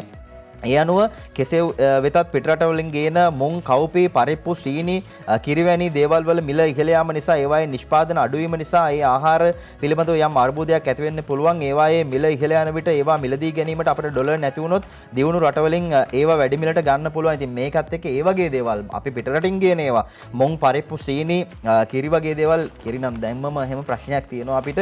හැබැයි දේශීය කිරි නිෂ්පාදකයන් ඉන්නවා. උන්ටත් කට උත්තර නැතුව ඉන්නේ. ඔවුන් සමහර දේශීය කිරි නිෂ්පාදකයන් අපි දන්නවා පම්පෝරි ගහනවා ඕන තරම් අපිට කිරි තියනවා දෙන්නා මුළු රටටම කියලා. හැබැයි මේ අර්බුදයේ තියෙන වෙලාවේ ඒගොල්ලන්ගේ මේ පම්පෝරි කෝ කියලා හිතෙනවා. කිරි පෝලිං වල ඉද්දි මේ කාලේ ඇතුළත සමහර ආනයනික කිරිපිටි නැහැ. ඒ වගේම දේශීය කිරිපිටිත් මිනිස්සුන්ට ඕන විදිහට ගන්න නැහැ. ඒගොල්ලෝ දැන් කියනවා කිරිපිටි මිනිස්සු වැඩිපුර අරන් යනවා කියලා. එකක් ගෙනියන්න ඕනි එක සතියට 5ක් විතර ගෙදර ගෙනින් පුරවගෙන තියනවා. ඉතින් මේ නිසා තමයි අර්බුදය නිර්මාණය වෙන්නේ කියලා. හැබැයි 5 ඉවරුනාම තමයි ආයි මාකට් එකට එන්නේ. එහෙනම් එන එක පරක් වෙන්න ඕනි. එහෙම අර්බුදයක් ඇති වෙන්න විදිහක් නැහැ. ඇත්ත කතාව කියන්න රටට අපිට ඕනි කරන ස්වයංපෝෂිතව අපිට කිරි ලබා දෙන්න පුළුවන් ආකාරයේ කිරි නිෂ්පාදනයක් අපේ රටේ නැහැ. එහෙම කිරි ගොවීන් අපේ රටේ ඒගොල්ලෝ මේ යම් ආකාරයකින් වැඩි දියුණු කරලා ඒගොල්ලන්ව තවදුරටත් ඉස්සරහට අරගෙන ඇවිල්ලා අපිට අපේ කිරිම කර්මාන්තයක් අපිටම කියලා කිරිම කර්මාන්තයක් දියුණු කරන්න පුළුවන් නම් ඒක තමයි වටින්නේ. නමුත් ඒක මේ වෙනකන් වෙලා නැහැ. ඒ ගැන මතක් කරන්න ඕනේ. මේ අතරේ දිවයින්ට ගියාම දිවයින් අද වාර්තා කරනවා හේන් ගොවි පවුල් ලක්ෂ 4ක් පොහොර බීජ නැතුව අසරණ වෙලා තියෙනවා කියලා කියන්නේ. මේ හේන් ගොවියන් පිළිබඳව අදෝනාව මේ සම්බන්ධයෙන් අද දිවයින තොරතුරු වාර්තා කරනවා. හේන් ගොවින් බරපතල ප්‍රශ්න ගණනාවකට මුහුණ දීලා ඉන්නවා මේ පෝර නැතිකම නිසා. ඒ අනුව බඩේරිඟු ඇතුළු අතිරේක ආහාර භෝග වගා කරන හේන් ගොවි පවුල් ලක්ෂ 3ක් 4ක් අතර ප්‍රමාණයක් පොහොර සහ බීජ ප්‍රශ්න නිසා අසරණ වෙලා තියෙනවා කියලා ජාතික ගොවිජන එකමුතුවේ සභාපති අනුරුද්ධ තෙන්නකෝන් මහත්තයා කියනවා. හම්බන්තොට ඇඹිලිපිටිය මොණරාගල බදුල්ල අනුරාධපුර පොළොන්නරුව ඒ වගේම කුරුණෑගල පුත්තලම් මාතලේ අම්පාර මඩකලපුව වවුනියා ඇතුළු දිස්ත්‍රික්කවල හේන් ගොවිතැන් කරන 60%ක පමණ ගොවිතැන් වලින් ඉවත් වෙලා තියෙනවා කියලාත් ඔවුන් සඳහන් කරනවා. මේ ගොවීන් අතරින් බඩේරින් ගොවීන් දැඩි ලෙස අර්බුදයකට මුහුණ පාලා ඉන්නවා. එයින් බඩේරින්ගු අස්යන් අඩුවීම නිසා කුකුළු පාලනයේ නිරත වෙලා ඉන්න ගොවීන්ට අර්බුදයක් ඒ අනිත් පැත්තෙන් මතුවලා තියෙනවා. එතකොට කුකුළු ආහාර ලබා ගන්න හදන්න විදිහක් නැහැ. ඒවත් ගෙන්නන්න සිද්ධ වෙලා තියෙනවා. ඉතින් මේ නිසා වෙලා තියෙන්නේ අන්තිමේ මේ කුකුල් මස් බිත්තර මේ දේවලුත් මිල ඉහළ ගිහිල්ලා මේ තත්ත්වය අපිට වෙළඳ පොළ තුල බලා ගන්න හැකියාව ලැබෙනවා. මේ වෙද්දි බිත්තරයක මිල කීයද? රුපියල් 23ක් විතර වෙනවා. අවම ගාන 23 ඉඳලා 26 විතර නිකන් බිත්තර විකිනවා. කුකුල් මස් ගිනි ගණන් රුපියල් මේ උත්සව කාලේ හින්දා නෙවෙයි සාමාන්‍යයෙන් උත්සව කාලේ හැමදාම දෙසැම්බර් වෙනකොට නත්තල් කිට්ටු වෙනකොට කුකුල් මස් මිල ඉහළ යනවා. හැබැයි මේ වෙලා තියෙන්නේ එහෙම කතාවක් නෙවෙයි කියලයි මේ ව්‍යාපාරවල නිරත වෙලා ඉන්න අය සඳහන් කරන්නේ. කෑම නැහැ, සත්ව ආහාර නැහැ. ඒකත් එක්ක මේ ඉහළ යාමක් කියලා තමයි ඔවුන් චෝදනා කරන්නේ. මේ අතරේ මේ සියල්ල දරාගෙන පිරිමින් එක්ක හරියට වැඩ කරන කාන්තාවක් පිළිබඳව අද ලංකාදීපේ වාර්තා කරනවා. පිරිමින් සමග හරියට අධිවේගයේ බස් එළවන සචිත්තා පිළිබඳවයි මේ ආකාරයෙන් මේ වාර්තාව අරගෙන එන්නේ. ඒ අනුව ඡායාරූපයක් එක්ක ඇය නජිත් දැන් මේ වගේ රස්සාවක් කරනකොට සමහරව හිතයි අනේ ඉස්කෝලේ යන්න බැරි වෙලා ඇති, ඉගෙන ගන්න බැරි වෙලා ඇති. ඒ හින්දා තමයි මේ හයිවේ එකේ බස් එකක් මේ එලවන්නේ කියලා. හැබැයි ඇය මාතර සුජාතා බාලිකා විද්‍යාලයේ දීප්තිමත් ආදි ශිෂ්‍යාවක්. වාණිජ අංශයෙන් උසස් පෙළ සමත් වෙලා බාහිර උපාධියටත් සූදානම් වෙලා තියෙනවා අය. තාත්තට ගරාජ් එකක් තිබිලා තියෙනවා. ඉතින් ගරාජ් එකට වැඩිපුරම වෙලා තියෙන ලේලන් බස් හදන්න ගෙනාවම පුංචි කාලේ ඉඳලා රියදුරු අසුනේ වාඩි වුණාම ඒ ගැන ආසාවක් ඇති වෙලා අවසානයේ මේ අධිවේගී මාර්ගයේ මගේ ප්‍රවාහන බස් එකක් පදවන ලංකාවේ එකම කාන්තාව ඇය බවට පත් වෙනවා.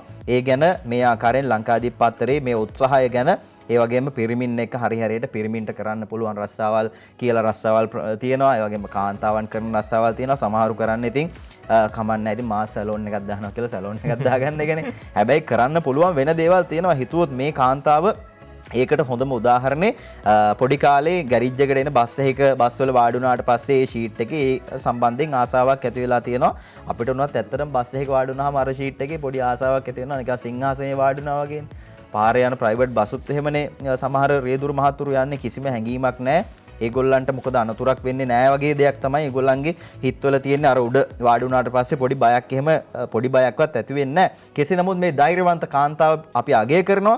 අද ලංකාදීප වාර්තාවත් එක්ක මේ කතාවත් එක්ක දුක කඳුල ගැට ගහගෙන මේ හැම දෙයක්ම විඳ දරාගෙන ජීවත් වෙන අපේ රටේ මිනිස්සු ඕනෑ තරම් ඉන්නවා. ඉතින් එහෙම මිනිස්සු සමහර තැන්වලදී අපිට හම්බ වෙනවා. අපේ හෙසාර සෙනාල් කැකිරාව බස් ඩිපෝවට ගියා. එතනදී හම්බ වුණ අපූරු මනුෂ්‍යත්වයෙන් පිරුණු සහ උත්සාහය අගය කළ යුතු මිනිහෙක් පිළිබඳව කතාව ඔබ බලන්න මේ කතාව.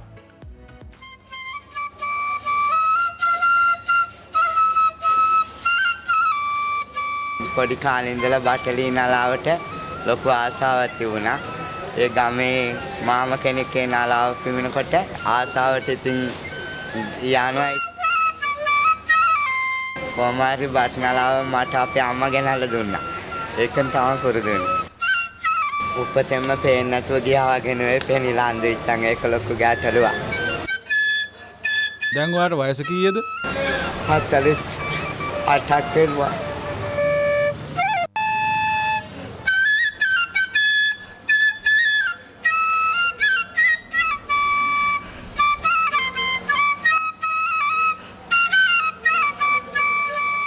එතකොට ඔයාගේ ඇස් දෙකට මොකද උනේ?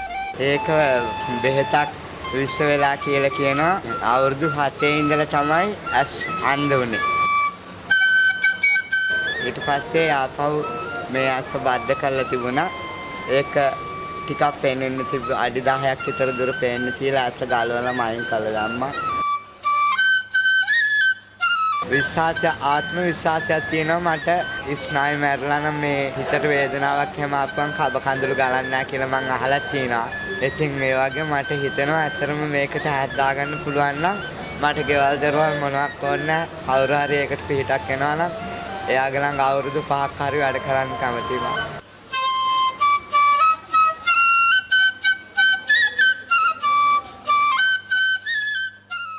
මගේ මවතුමිය සුජීවත් ඉන්නවා. ඉතින් එයාට ගොඩක් වයසයි. ඉතින් එයාට සලකන්න ඕනි මං පූර්ණ දුස්යාභාජිත මට ආණ්ඩුවෙන් තින් පඩියක් හම්බ වෙනවා. තනියෙන් එන්න ලොකු බයක් තියෙනවා මෙයාට මේ සැරෑටියත් මට මදි. අපිට මේ තාක්ෂණයේ දියුණු ලෝකේ එහෙට මේට යනකොට සියදුරකට උනා නිසි ලෙස හඳුනාගන්න මේට වැඩිය ඩිංගක් දියුණු තාක්ෂණයේ උපකරණයක් දෙන්න පුළුවන් නම් වටිනවා කියලා මම විශ්වාස කරනවා. මේක තියෙන්නේ ඉලක්ට්‍රික් පටියකුයි ඇල්මුනියම් බටි කෑලි 4 පිටස.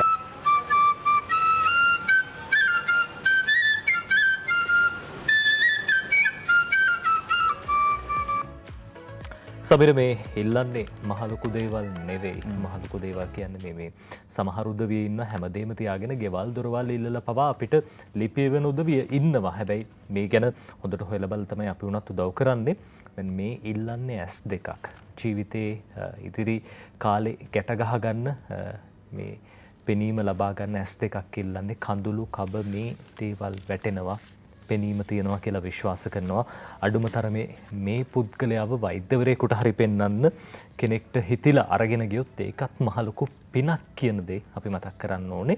ඔය හැමදේම ওই විදිහට තියෙන අතරේදී අපේ මැති ඇමතිවරුන්ට මේ වගේ දේවල් දැනෙනවද? අද දවසේ මේ විදිහට පුවතක් ලියවෙනවා ලංකාදීපේ මේ හැම මැති ඇමති කෙනෙක් ගැනම නෙමෙයි අපි මේ කියන්නේ. ලංකාදීපේ කියනවා මැති සභේ ආහාර පිල්ලියක් කියලා. මේ මැති සභේ ආහාර පිල්ලියමින් කෝටි 2ක පාඩුවක් හොඳට කනවා කියලා තමයි ඔය කියන්නේ.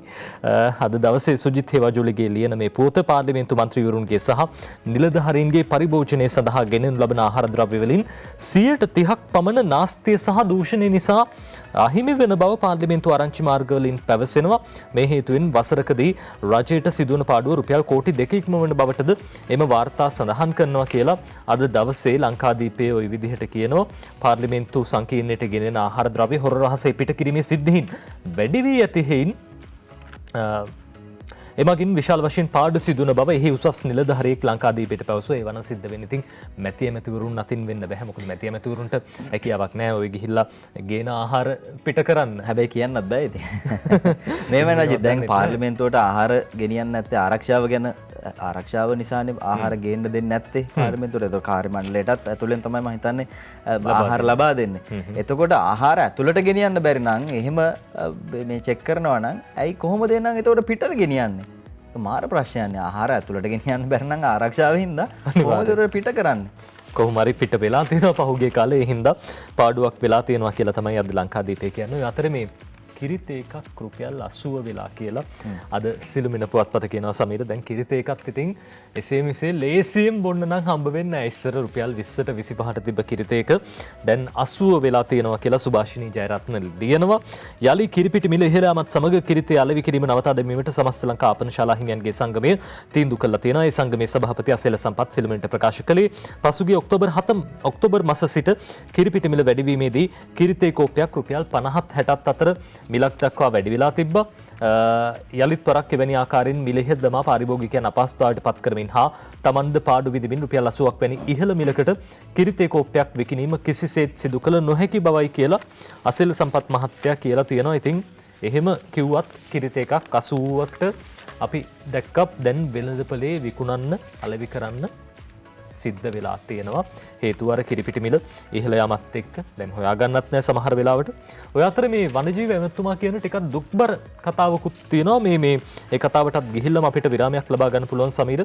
වනජීවි ඇමතුමා කියන්නේ මේ අවුරුද්දකදී මුව ගෝන්නු 10000ක් විතර මේ කෑම මේසෙට එනවා කියලා අපි බලමු. වනජීවි රාජ්‍ය අමාත්‍යතුමාගෙන් නිලධාරීන්ට චෝදනා එල්ල වෙලා තියෙනවා. සුජිත් හේවාචුලිගේ ලියන්නේ වසරකදී මුව ගෝන්නු 10000ක් කෑම මේසෙට යාල විල්පත්තු අබේ භූමිය ඇතුළු මෙරට වනාන්තරවල මුවන් ගෝනුන් 5000 10000ක් අතර සංඛ්‍යාවක් වසරකදී මස් පිණිස ඝාතනය කෙරෙන බවට තොරතුරු ලැබී ඇතැයි වනජීවි රාජ්‍ය අමාත්‍ය විමල වීර දිසානායක මහත්තයා ඉරිදා ලංකාදීපයට ප්‍රකාශ කළා තියෙනවා. මුවන් ගෝනුන් මෙලෙස වැඩි වශයෙන් ඝාතනය කරනු ලබන්නේ ඒ ප්‍රදේශවලට වන්දනාව යන නඩවල සමාජිකයන් විසිනයි. හෙතෙම සඳහන් කළා තියෙනවා. විවිධ උගුල් ඇටවීමෙන් හා මුවන් ගෝනුන් වැඩි වශයෙන් ඝාතනය කරන බව පැවසු රාජ්‍ය අමාත්‍යවරයා වෙඩි තැබීම් වලින්ද තවත් කොටසක් ඝාතනය කරන බව ප්‍රකාශ කළා. සමහර මුවන් සහ ගෝනුන් මරා ඒ ස්ථානවලම පිස අනුභව කර ඇති බවත් එවැනි ස්ථාන කිහිපයක් යාලාබේ භූමිය අවටින් පසුගිය දිනවල සොයා ගනු ලැබූ බවත් විමල වීර දිසානායක මහත්තයා කිව්වා කියලා අද ওই විදිහට ලංකාදීපයට ලියලා තියෙනවා. මේ අර අපි දන්න කතාවක් තමයි ගොඩක් අය කතා කරන අකමැති දෙයක් තමයි ඔය ට්‍රිප් එකක් එහෙම ගියාම ඔය දැන් වනාන්තර ආශ්‍රිත ප්‍රදේශවල මිතුරෝ ඉන්න කට්ටිය අහන දෙයක් තමයි මේ. නැත්ත හොයාගන්න ටිකක් මේ. නෑ මෙහෙම කෝල් කරලා යන්න නැද්ද කියලා. මෙහෙම කෝල් කරලා යන්න. ඉතින් එහෙම හොය සමහර පිරිස් අනවශ්‍ය විදියට දුක් වෙනවා. මේ ඇත්තට මෙච්චර මරණවද මේ මුව ගෝන්නු මෙච්චර මැරෙනවද කියලා. හැබැයි ඉතින් පොඩ්ඩක් ඔබේ හිතට තට්ටු කරලා අහන්න. ඉතින් ඒ දේත් මතක් කරනවා මේ වගේ දේවල් නොවිය යුතු දේවල්. අහිංසක සත්තු ජීවත් වෙන්නත් ඕනේ. මිනිස්සු විදියට අපි ජීවත් වෙන්නත් ඕනේ. ඉතින් කියන්නේ මස් කන්න කියලා නෙවෙයි. ඔබ ටිකක් හිතන්න ඉඩ දීලා අපි විරාමයක් ලබා ගන්නවා.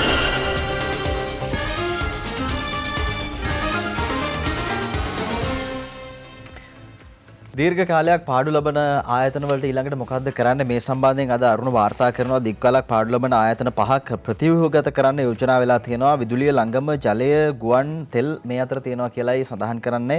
ඒ අනුව රජයේ සතු තීරණාත්මක ව්‍යවසායන් 5කට ලබා දෙන රජයේ ආධාර අත්හිටවන්න සහ එම ආයතන ප්‍රතිව්‍යුහගත කිරීමේ යෝජනාවක් මුදල් අමාත්‍යාංශයට ඉදිරිපත් වෙලා තියෙනවා කියලා මුදල් අමාත්‍යාංශයේ ඉහළ නිලධාරියෙක් අනාවරණය කරන බව අද අරුණ මේ ආකාරයෙන් වාර්තා කරලා තියෙනවා. රජයේ සතු ව්‍යවසායන් මේ ආකාරයෙන් 527ක් අතරින් මෙලෙස ලබා දෙන ආධාර අත්හිටුවීමට සහ ප්‍රතිව්‍යුහගත කිරීමට යෝජනා කරලා තියෙන ශ්‍රී ලංකන් ගුවන් සේවය, එයාගේම විදුලි මණ්ඩලය, කන්තෙල් නීතික සංස්ථාව, ජාතික ජල සම්පාදන හා ජලාපහන මණ්ඩලය, ශ්‍රී ලංකා ගමනාගමන මණ්ඩලය මේ ආකාරයෙන් අධික ලෙස පාඩු ලබනවා. මේ ආයතන දිගින් දිගටම පාඩු ලැබෙන නිසා ඒවා නඩත්තු කිරීමට යෑම සෑම වසරකම මහා භාණ්ඩාගාරයට අතිරේක මුදල් ලැබීමට සිද්ධ වෙලා තියෙනවා. ඉතින් පරිපාලන කාර්යක්ෂමතාව වගේම මහ ජනතාවට සේවා සපයන ආයතන විදිහට ඇතැම් ඒවා කටයුතු කිරීම නිසා ඒවා දීර්ඝ කාලයක ඉඳලා පාඩු ලබන බව තමයි මේ ආකාරයෙන් වාර්තා කරන්නේ. ඉතින් මේ සියලු දේවල් යම් යෝජනාවක් ඇවිල්ලා තියෙනවා මේවට දෙන ආධාර නවත්තන්න සහ ප්‍රතිව්‍යුහගත කරන්න. ඉතින් එවැනි යෝජනාවක් එක්ක මම දැක්ක දිලුම් මමුණුගම මහත්තයාත් කියනවා තරජන ගර්ජන වලට අපි බය වෙන්නේ නැහැ. අපි යනවා අනිවාර්යයෙන්ම විසඳුමකට මොකක් හරි මේ ආයතන සම්බන්ධයෙන් කතා කරද්දී CTB එක දුම්රිය මේ වගේ දේවල් දිගින් දිගටම පාඩු ලබනවා. මේවා නතර කරන්නත් බැරි තැන් වලට ඇවිල්ලා තියෙනවා. හැබැයි නජිත් මේවා පාඩු ලැබුවට තාමත් හොඳ සේවාවන් ලබා දෙන ආයතන මේ විදුලිය ගත්තත් ඒ වගේම ජල සම්පාදන මණ්ඩලය ගත්තත් ලංගම ගත්තත් ඉතාමත් හොඳ පෞද්ගලික අංශත් එක්ක ගෑවෙන්නවත් බෑ. සහ අනිවාර්යෙන් ඔය අත්‍යවශ්‍ය දේවල් මේ ආදායම උපදවන්න පුළුවන් තැන්.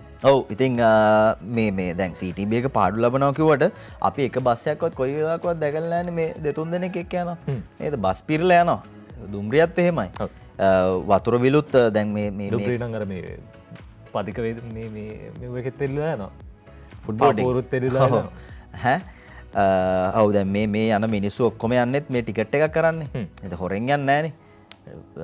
දැන් හොරෙන් නෙමෙයි පහුගිය කාලේ නම් නිකන් chance එකක් ආවා දුම්රිය වර්ජනයත් එක්ක නිකන් යන්න. හැබැයි ඉතින් මේවා මේ පාඩු ලබන ආයතන බවට පත් වෙලා තියෙනවා කාලෙක ඉඳලා. පාඩු ලැබුවේ කොහොමද? ඒකත් ප්‍රශ්නය.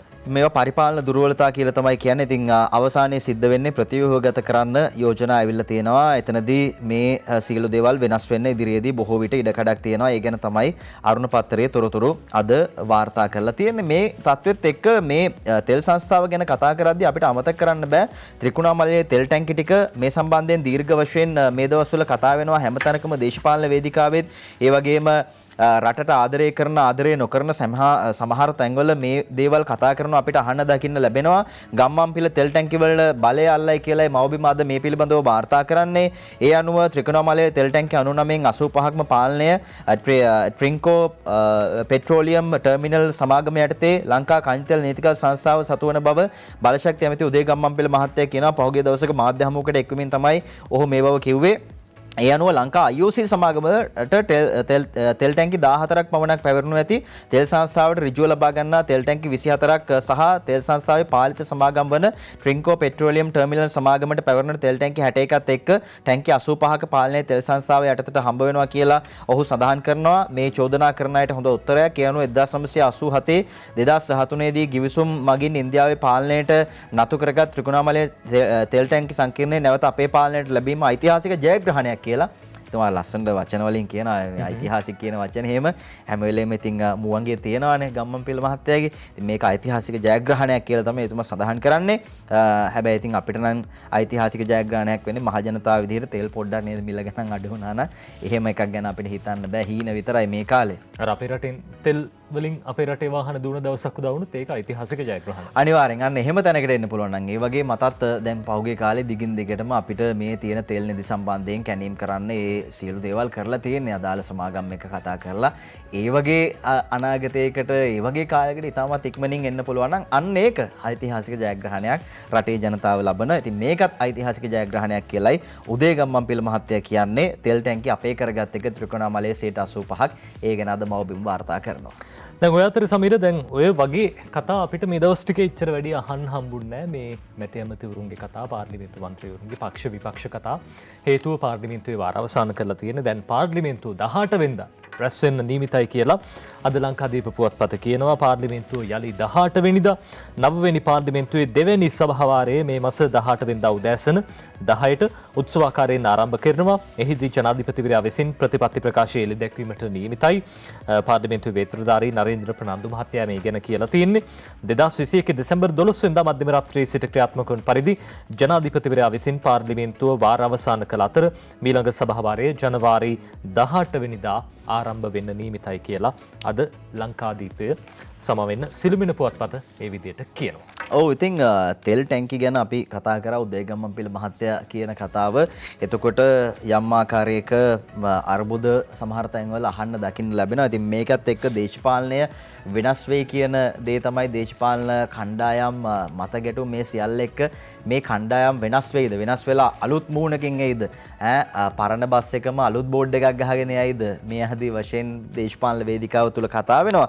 නව දේශපාලන බලවේගයක් කියලා දිවයින වාර්තා කරනවා. බලන්න තියෙන මුහුණු තුන අමරවීර මහත්තයා, ගම්මන්පිල, ඒ වගේම විමල් මහත්තයාගේ මේ මුහුණුත් එක්ක තමයි වාර්තා කරන්නේ. විමල්ලා ගම්මන්පිල්ලා සමග සාකච්ඡා කළ බවත් අමරවීර කියයි කියලා මේ ආකාරයෙන් තොරතුරු කියනවා. දිවයින තමයි වාර්තා කරන්නේ. නව දේශපාලන බලවේගයක් ගොඩනැගීම සඳහා ආණ්ඩුව නියෝජනය කරන දේශපාලන පක්ෂ සමග සාකච්ඡා ඉදිරි සතියේ සිට ආරම්භ කරනවා කියලා එක්සත් ජනතා නිදහස් සන්ධානයේ මහලේකම් පරිසර ඇමති මහින්ද අමරවීර මහත්තයා කියනවා.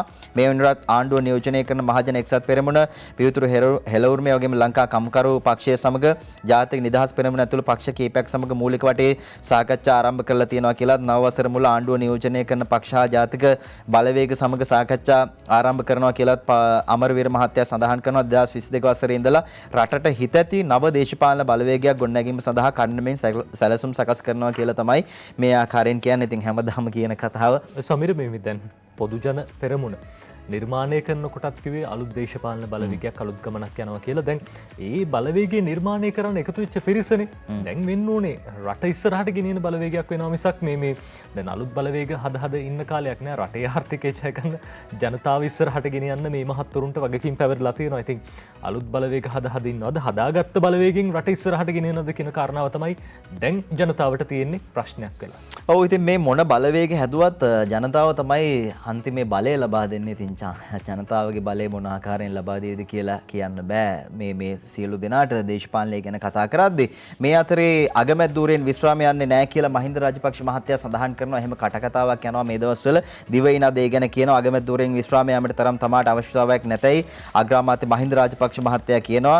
මේ සම්බන්ධයෙන් දිවයින වාර්තා කරද්දී මහින්ද රාජපක්ෂ මහත්තයා දිවයින ඉර්ධා සංග්‍රහයක විමසුමකට පිළිතුරු ලබා දෙමින් තමයි කියන්නේ රටේ ලැබී තිබෙන ප්‍රජාතන්ත්‍රවාදී නිදහස් උපයෝගී කරගෙන ඇතැම් පිරිස් ආණ්ඩුව පිළිබඳව විවිධ කතා ප්‍රචාරය කරන බවද රටේ බුද්ධිමත් ජනතාව වැනි කතා පිළිගන්නේ නැතයි අගමැතිතුමා කියනවා. ප්‍රජාතන්ත්‍රවාදී නිදහස තුළින් අයුතු ප්‍රයෝජන ගැනීම සාධාරණ නොවන බවත් අගමැතිතුමා සඳහන් කරනවා. විවිධ කටකතා යනවා. ඉතින් ඒවා කටකතා පමණක්ම බව තමයි මේ ආකාරයෙන් මේ ප්‍රවෘත්තියත් එක්ක කියන්න සිද්ධ වෙන්නේ. අගමැතිවරයන් මම විශ්‍රාම යන්නේ නැහැ. මහින්ද රාජපක්ෂ ගරු අග්‍රාමාත්‍යතුමන් කියන කතාවද මේ ආකාරයෙන් දිවයින වාර්තා කරලා තියෙනවා. මේ අතර දේශපාලනය ගැන කතා කරද්දී වැටුණු අලයා ගොඩ ගන්න එජාපයේ සූදානම් කියලා තියෙනවා.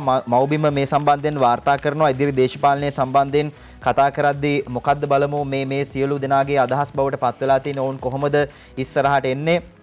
ඉතින් මේ කතාව මේ හොයාගෙන යද්දී තමයි මැතිවරණ කොට්ටාශ වලට ඉදිරියේදී නව සංවිධානයකින් පත් කිරීමේදී අදාළ බල ප්‍රදේශයේ ඡන්දායකයන් විශ්වාසය හා ආකර්ෂණය හිමි කරගෙන තිය බල ප්‍රදේශයේම නිත්‍ය පදිංචිකරුවන්ට අවස්ථාව දීලා එජාපයේ ගොඩ ගන්න වැටුණු අලිය නැගිටවන්න ලෑස්තියි කියලා සභාපති එජාපයේ වජිර අබේවර්ධන මහත්තයා කියන කතාව අද මේ ආකාරයෙන් මව්බිම් පත්තරේ වාර්තා කරලා තියෙන්නේ. මේ අතරේ මව්බිම කියනවා ජනතා විමුක්ති පෙරමුණේ අදහස් මොකද්ද නැත්නම් ජාතික ජන බලවේගය මොකද්ද කරන්න හදන්නේ සුබ වසරක් සුබ කරන හැටි 15 අනුර කියයි කියලයි මේ ආකාරයෙන් වාර්තා කරන්නේ මේ ජවිපේ අදහස පිළිබඳව. ඒ අනුව මේ ජවිපේට අනුව මේක අසුබ වසරක්. ජ්‍යොතිෂයක් දන්නවත් දන්නේ නැහැ එතුමල්ලා කොහොම හරි ජ්‍යොතිෂය විශ්වාස කරන්නේ නැහැ කියලා තියෙනවා. දැවැන්ත අර්බුද රසක් කරපින්නාගෙන අද ආරම්භන අසුබ වසර සුබ කර ගැනීමට ඇති එකම බලාපොරොත්තුව ජනතාවගේ නව දේශපාලන නැගිටීම් බව ජනතා විමුක්ති පෙරමුණේ නායක කොළඹ දිස්ත්‍රික් පාර්ලිමේන්තු මන්ත්‍රී අනුර කුමාර මහත්තයා කියනවා. ඉන්ධන ගෑස් බස් කුලීරත ගාස් වගේම හාල් පොල් එළවලු ලුණු මිරිස් බේකරි නිෂ්පාදන කිරිපිටි ඇතුළු සියලු ආහාර ගණන් මිල ඉහළ යාම හා භාණ්ඩ හිඟේ ඉහළ ගොස් ජනතාවට දැවැන්ත ව්‍යසනයකට ගොදුරු වෙන්න මේ මොහොතේ සිද්ධ වෙලා තියෙනවා. මේ කිසිවකට වග කියන පාලකෙක් හෝ පාලනයක් අද පේන්නේ නැහැ කියලත් ඔහු සඳහන් කරනවා. ඉතින් මේකත් එක්ක කොහොමද මේ අවුරුද්ද සුබ කරගන්නේ කියලා අනුර මහත්තයා 15 වෙනිදා කියනවා කියලා අනුර මහත්තයා කියනවා කියලා මේ ආකාරයෙන් වාර්තා කරනවා. අසුබ වසරක් සුබ කරන හැටි අනුර කියයි කියලායි කියන්නේ. මේ ගැන විස්තර තියෙන්නේ 15 වෙනි පිටුවේ. අද මේ සම්බන්ධයෙන් තොරතුරු අරන් එනවා. ඒ වගේම අපි බලමු සමගි ජන බලවේගය මොකද්ද කරන්න හදන්නේ කියලා. මේ වසරේ සටන දැඩි කරනවා කියලා රංජිත් මද්නු බණ්ඩාර මහත්තයා කියලා තියෙනවා. ඒ පිළිබඳවත් වාර්තා කරනවා. ඉතින් ඒගොල්ලෝ සටන වැඩි කරන්න ජනතාවත් එක්ක එකතු වෙලා සූදානම් කියලා තමයි මේ ආකාරයෙන් වාර්තා කරන්නේ. විපක්ෂයේ ලෙස ජනතාව ආරක්ෂා කර ගැනීමට හැකි සෑම පියවරක්ම අනුගමනය කරනවා. ඉදිරි වසරේදී ආණ්ඩුව ගෙන යන ප්‍රතිපත්ති විරෝධතාවලට මේ විරෝධී ක්‍රියාවලට එරෙහිව Taman නැගී සිටිනවා කියලයි රංජිත් මද්දුම් බණ්ඩාර මහත්තයා කියන්නේ. සටන දැඩි කරාට කමන්නේ අනේ මහත්වෝ වැඳලා කියන්නම් මිනිස්සු ඒක රාශී කරගෙන ආයි කොරෝනා එහෙමනම් වැඩි කරන්න හදන්න එපා. ඕන සටනක් කරගන්න කිසි ප්‍රශ්නයක් නැහැ. ජනතාව සෞඛ්‍ය ආරක්ෂණ ක්‍රමවේදත් එක්ක මේවට සම්බන්ධ කරගන්න කියලා අපි ඉතාමත් ඕනෑකමෙන් ඉල්ලීමක් කරනවා මේ සියලු දෙනාගේ. ඔය අතර සමීර අපි අර ආරම්භයේදීත් විවිධ දේවල් කතා කළා. ඔය අතරේ බඩු මිල ගැනත් කිව්වා. දැන් දේශපාලන ලෝකේ හරියට ඔය ගැන කතා වෙනවා. අද ලංකාදීපේ මේ පිළිබඳව ඇතුල් පිටුවක වාර්තා කරනවා පක්ෂ විපක්ෂ අදහස්. දැන් විපක්ෂයේ පැත්තෙන් ගත්තාම අශෝක් අබේසිංහ මහත්මයා සමගි ජන බලවේගයේ නියෝජනය කරන එතුමා කියනවා ආකාරයක්ෂ මූල්‍ය පාලනයෙන් බඩු මිල ඉහළ ගියා කියලා එතුමා කියනවා. දැන් විශේෂයෙන්ම එතුමාගෙන් ප්‍රශ්න කිහිපයක් අහන පොහොර සාධකයක් කරගෙන රටේ ජනතාව මේ විනාශ කිරීමට යම් කණ්ඩායමක් කටයුතු කළා. පොහොර සම්බන්ධයෙන් රජයේ ප්‍රතිපත්තියක් තියෙනවා. එහෙම කියන්නේ ශිහාන් සේමසිංහ මහත්තයා. ශිහාන් සේමසිංහ මහත්මයා මේ ආකාරයක්ෂ මූල්‍ය පාලනයෙන් බඩු මිල ඉහළ ගියා කියන ප්‍රශ්නෙට පිළිතුරක් ලබා දීලා තියෙනවා. බඩු මිල ඉහළ යන්නේ අපේ රටේ විතරක් නෙවෙයි කියලා. මේ විවිධ රටවල ආර්ථික අර්බුදවලට ලක් වෙලා ඉන්න අතරදී බඩු මිල වැඩිවීම ලෝක තත්ත්වයක් ගෝලීය තත්ත්වයක් කියලා තමයි ශහාන් සේමසිංහ මහත්තයා කියන්නේ. ජනතා විමුක්ති පෙරමුණ පැත්තෙන් හරිනි අමරසූරිය ආචාර්ය හරිනි අමරසූරිය මහත්මිය කියනවා දැන් රටේ පාලනයක් නැහැයි කියලා. දැන් ජාතික ජනබලවේගයේ ඒ විදිහටයි රටේ තියෙන ප්‍රශ්න ගැන දකින්නේ. මේ හැම ප්‍රශ්නයකටම අපි විශේෂයෙන් ජනතාව විදිහට බොහෝ දෙනෙක් පීඩනයට පත් වෙලා ඉන්නවා. ඔහුලා ගන්න බැරි බඩු මිල රටේ ජනතාව ඉතාමත්ම බරපතල පීඩාවට පත් කරමින් බඩු මිල ඉහළ ගිහිලා තියෙනවා. අහස උසටත් එහායින් බඩු මිල ඉහළ ගොස්සටයි රටේ ජනතාව කියනවා. රට සෞභාග්‍යමත් කරන්න ආණ්ඩුව බොහෝ උත්සාහවල නිරත වෙනවා. හැබැයි ලෝක තත්ත්වයේ ගෝලීය තත්ත්වයත් එක්ක මේකට විසඳුම් ලබා දෙන්න ටික දවසක් යනවා කියලා තමයි ආණ්ඩු පාර්ශවයෙන් පිළිතුරක් විදිහට ලබා දීලා තියෙන්නේ. ඔය සියලු ප්‍රශ්න ඔය විදිහට යන අතරේදී චීනී විදේශ අමාත්‍යතුමා දැන් දෙදින නිල සංචාරයක් සඳහා අපේ රටට ඇවිල්ලා කියලා අද දවසේ වාර්තා කරනවා. මේ පිළිබඳව සිළුමිණ පුවත්පත කියනවා චීන විදේශ ඇමති දෙදිනක් ලංකාවේ චීන ශ්‍රී ලංකා රාජ්‍යතාන්ත්‍රික සම්බන්ධතාවල 65 වෙනි සංවත්සරයේ සැමරීම ආරම්භ කර ගනිමින් චීන විදේශ අමාත්‍ය වෑන් ජී ජනවාරි 8 සහ 9 යන දෙදිනවල ශ්‍රී ලංකාවේ සංචාරය කරන්න නියමිතයි. මීට පෙර කොළඹ වරාය නගරයේ ඉදිකිරීමේ කටයුතු ආරම්භ කළ අවස්ථාවේ චීන ජනාධිපති ෂී ජින්පින් ශ්‍රී ලංකාවේ සංචාරයක නිරත වුණා. එයින් පසුව චීන විදේශ අමාත්‍යවරයෙකු ශ්‍රී ලංකාවේ සංචාරය කරන ප්‍රථම අවස්ථාව මෙයයි කියලා අද දවසේ සිළුමිණ පුවත්පත ඔය විදිහට කියනවා. දැන් මේ චීන විදේශ අමාත්‍යවරයා එන එකටත් අපි දැක්කා විවිධ පාර්ශ්ව විවිධ දේවල් කියනවා. පක්ෂ විපක්ෂ අදහස් තියෙනවා. ඔය අතරේ විදේශ ඇමති චීනේ ලංකාවට එන අතරදී අපේ රටේ විදේශ ශ්‍රමිකයන්ගේ සුබ සාධනය වෙනුවෙන් කෝටි 25ක් වෙන් කරන්න කටයුතු කරලා තියෙනවා කියලා සිළුමිණ පුවත්පත කියනවා. විදේශගත ශ්‍රමිකයන් වෙනුවෙන් 2021 වසරේ රුපියල් ලක්ෂ 2456ක වන්දි හා සුබ සාධන පහසුකම් ලෙස විදේශ රැකියා කාර්යාංශය මගින් වැය කරලා තියෙනවා. විදේශ රැකියා කාර්යාංශයේ ලියාපදිංචි රැකියා සඳහා විදේශගත වූ ශ්‍රමිකයන් 533 දෙනෙකුට සුරක්ෂා රක්ෂණ වන්දි ලෙස රුපියල් ලක්ෂ 1019ක් ගෙවා ඇති අතර විදේශ රැකියාවල යෙදී සිටිදී මියගිය 171 දෙනෙකුට රුපියල් ලක්ෂ 800ක් ඔවුන්ගේ යැපෙන්නන් වෙනුවෙන් ගෙවලා තියෙනවා කියලා අද සිළුමිණ පුවත්පත ওই විදිහට කියනවා. ඔව් ඉතින් මේ සියල්ලත් එක්ක අදත් බොහෝ දෙනෙකුට මේ ගෑස් ප්‍රශ්නයට මුහුණ දෙන්න සිද්ධ වෙයි. ගෑස් සිලින්ඩරයක් නැතුව හොයාගන්න පෝලිං වල ඉන්න සිද්ධ වෙයි. ඉතින් ගෑස් සමාගම් කියනවා අද ගෑස් වගේක් ලංකාවට එනවා.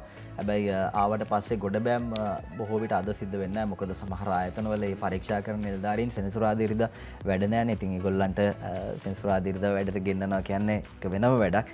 ඒ හින්දා අද ගොඩබෑම් සිද්ධ වෙයිද දන්නේ නැහැ. ඒකට බෙදා හැරීම් පරක් වෙනවා. කොහොමද සඳුදා අඟහරුවාදා බදාදා වගේ වෙද්දී මේ තාවකාලික ගෑස් හිඟයට පිළියමක් ලැබෙයි.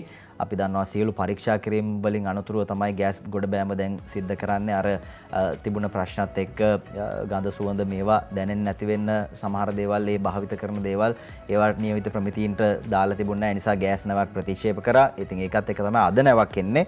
එතකොට ඒවා ගොඩ බාලා බෙදා හරිද්දි ටිකක් පහුවේ. ඒ වගේම ගෑස් සමාගම් කියන ඊදවසේදී සඳහන් කළා මේ තව සති 3ක් විතර යනකොට මේ ප්‍රශ්නේ ඉවරයි කියලා. සති 3ක් විතර සම්පූර්ණයෙන් ඉවරයි. ගෑස් ආයි හිඟයක් එන්නේ නැහැ කියලා ඒ අදාළ සමාගම් කියනවා. මේ හතරේ නිමල් ලංස වගේ අමාත්‍යවරු අපි දැක්කා දැඩි ලෙස දෝෂාරෝපණයට ලක් කරනවා මේ අදාළ සමාගමේ ලිට්‍රෝ ගෑස් සමාගමේ සභාපතිවරයාව මේ සභාපතිවරයා දැඩිව මේ සම්බන්ධයෙන් වග කියන්න ඕනේ. මිනිස්සු දැවන්ත ප්‍රශ්නක ඉන්නේ මිනිස්සු ගිනි ගන්නවා මේ ආදී වශයෙන් චෝදනා කරා. ඉතින් මේ සියලු දේවල් එක්ක අවසානයේ බැටකන්න සිද්ධ වෙලා තියෙන ජනතාවට බදාද විතර වෙනකන් මේ ගෑස් අත්‍යවශ්‍යමයට පොඩ්ඩක් ඉවසගෙන ඉන්න සිද්ධ වෙයි. වගේම සති 3ක් විතර යද්දී මේ ප්‍රශ්නේ සම්පූර්ණයෙන්ම නැති වෙයි කියලා තමයි ඔවුන් සඳහන් කරන්නේ. මේ අතරේ අපි දේශපාලන ලෝකයට ආපහු යනවා. මුස්ලිම් මන්ත්‍රීවරු රිෂාඩ් හකීම් තනි කරයි කියලා අරුණ පත්තරේ වාර්තා කරනවා. ශ්‍රී ලංකා මුස්ලිම් කොංග්‍රසයේ සහ සමස්ත ලංකා මහජන කොංග්‍රසයේ මන්ත්‍රීවරුන් 7 දෙනෙකු ඒ පක්ෂවලින් නිවත් වී වෙනම මුස්ලිම් සංධානයක් පිහිටුවීමට තීරණය කළා තියෙනවා. පක්ෂ දෙකේ නායකයන් රවුෆ් හකීම් සහ රිෂාඩ් බදුරුදීන් යන දෙදෙනා පමණක් පාර්ලිමේන්තුවේදී පක්ෂ දෙක නියෝජනය කිරීමට ඉදිරිපත් වනු ඇති බව තමයි මේ පක්ෂ මන්ත්‍රීවරුන් කියන්නේ. ඒ දෙන්න තනි කරලා අරගොල්ලෝ ආයි වෙනම ගමනක් යන්න හදනවා කියලා තමයි මේ ආකාරයෙන් වාර්තා කරන්නේ. ඉතින් හැමතැනම අර්බුද, ආර්ථිකයත් අර්බුද, දේශපාලනයත් අර්බුද, පොඩි පක්ෂත් අර්බුද, ලොකු පක්ෂත් අර්බුද, මේ සියල්ල අර්බුද දැන් නිර්මාණය වෙමින් පවතිනවා. මේ අතරේ බලන්න මේවනම් මේ කිසිම සමීක්ෂණයක් නැති හින්දා හොයන්න නැති හින්දා අපිට වෙන දේවල් ලොකු පාඩු මේ ආකාරයෙන් සිද්ධ වෙලා තියෙනවා. අවුරුදු 5ක ඉඳලා සමීක්ෂණයක් නැහැ. දෙයනේ මී පැණිත් පිට රටින් ගෙනලා තියෙන්නේ. මොන්න තරම් අපරාධයක්ද බලන්න මේ ගැන වාර්තා කරනවා මෙරට මීපැන් නිෂ්පාදකයන් ගැන හෝ මීපැන් නිෂ්පාදනය කරන අය පිළිබඳ 2016 අවුරුද්දෙන් පස්සේ තොරතුරු එකතු කරලා නැහැ කියලායි අනාවරණය වෙන්නේ.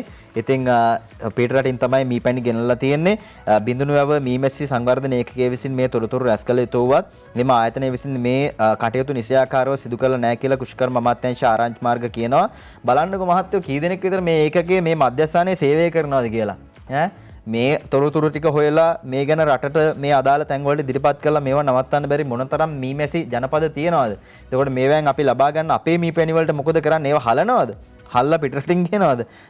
පුදුමාකාර දේවල් වෙලා තියෙන්නේ.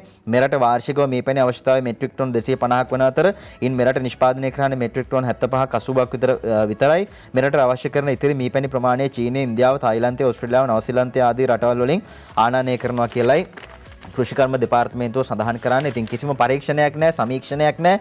මීපැණිත් රටින් ගෙනලා තියෙනවා කියලායි අරුණ වාර්තා කරන්නේ. සාලිය කුමාර ගුණසේකර තමයි මේ තොරතුරු අරන් එන්නේ. අපිට අපේ දේවල් අගය කරනවා නම් අපේ දේවල් එක ඉස්සරහට යනවා නම් ඕන තරම් නිෂ්පාදන තියෙනවා. ඔබ බලන්න මේ කතාව බලලා අපේ දේවල් අගය කරන්න ඉගෙන ගන්න.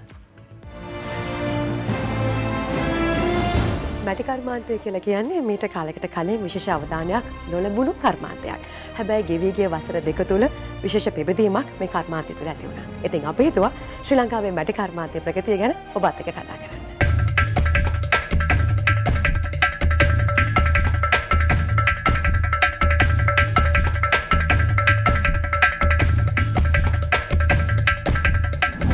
අපි දන්නවා ගෙවී ගිය අවුරුදු දෙක පුරාවට විශාල ප්‍රගතියක් මේ කර්මාන්තය තුළ ඇති වෙලා තියෙනවා. කොහොමද මේ වෙනස කළේ? මොකක්ද මේ වෙනස?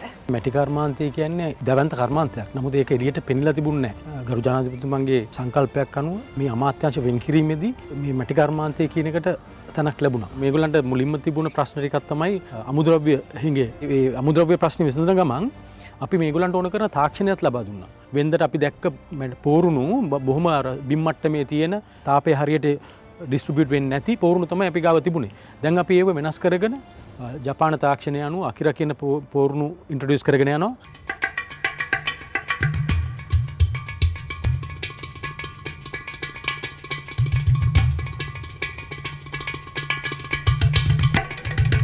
අපිට මැටි කර්මාන්තය මේ අත්තරින මට්ටමට තමයි අපි හිටියේ. අපිට ශිල්ප සභාව හරහා අයිඩෙන්ටිටියක් හදලා දීලා අමුද්‍රව්‍ය ලබා ගන්න අවසරයක් ලබා දුන්නා. වෙළඳපොලේ ඉල්ලුමක් ඇති වුණේ මේ අවුරුදු දෙක ඇතුළතදී තමයි. දැන් අපි ඉලක්ක කරගෙන තියෙන ලෝක වෙළඳපොළට මේ විදිහට හරි පැකේජින් එකක් එක්ක හරි ප්‍රමිතියෙන් එකම විදිහට නිෂ්පාදනය කරලා ලෝක වෙළඳපොළට නිකුත් කරන්න. අපේ රටේ මැටි කර්මාන්තයේ නිරත වන අපේම රටේ ජනතාව අභියෝග මැදින් ජයග්‍රාහී ගමනක් යනවා. ඔවුන්ගේ හෙට දවස අදටත් වඩා යහපත් වනු නොඅනුමානයි.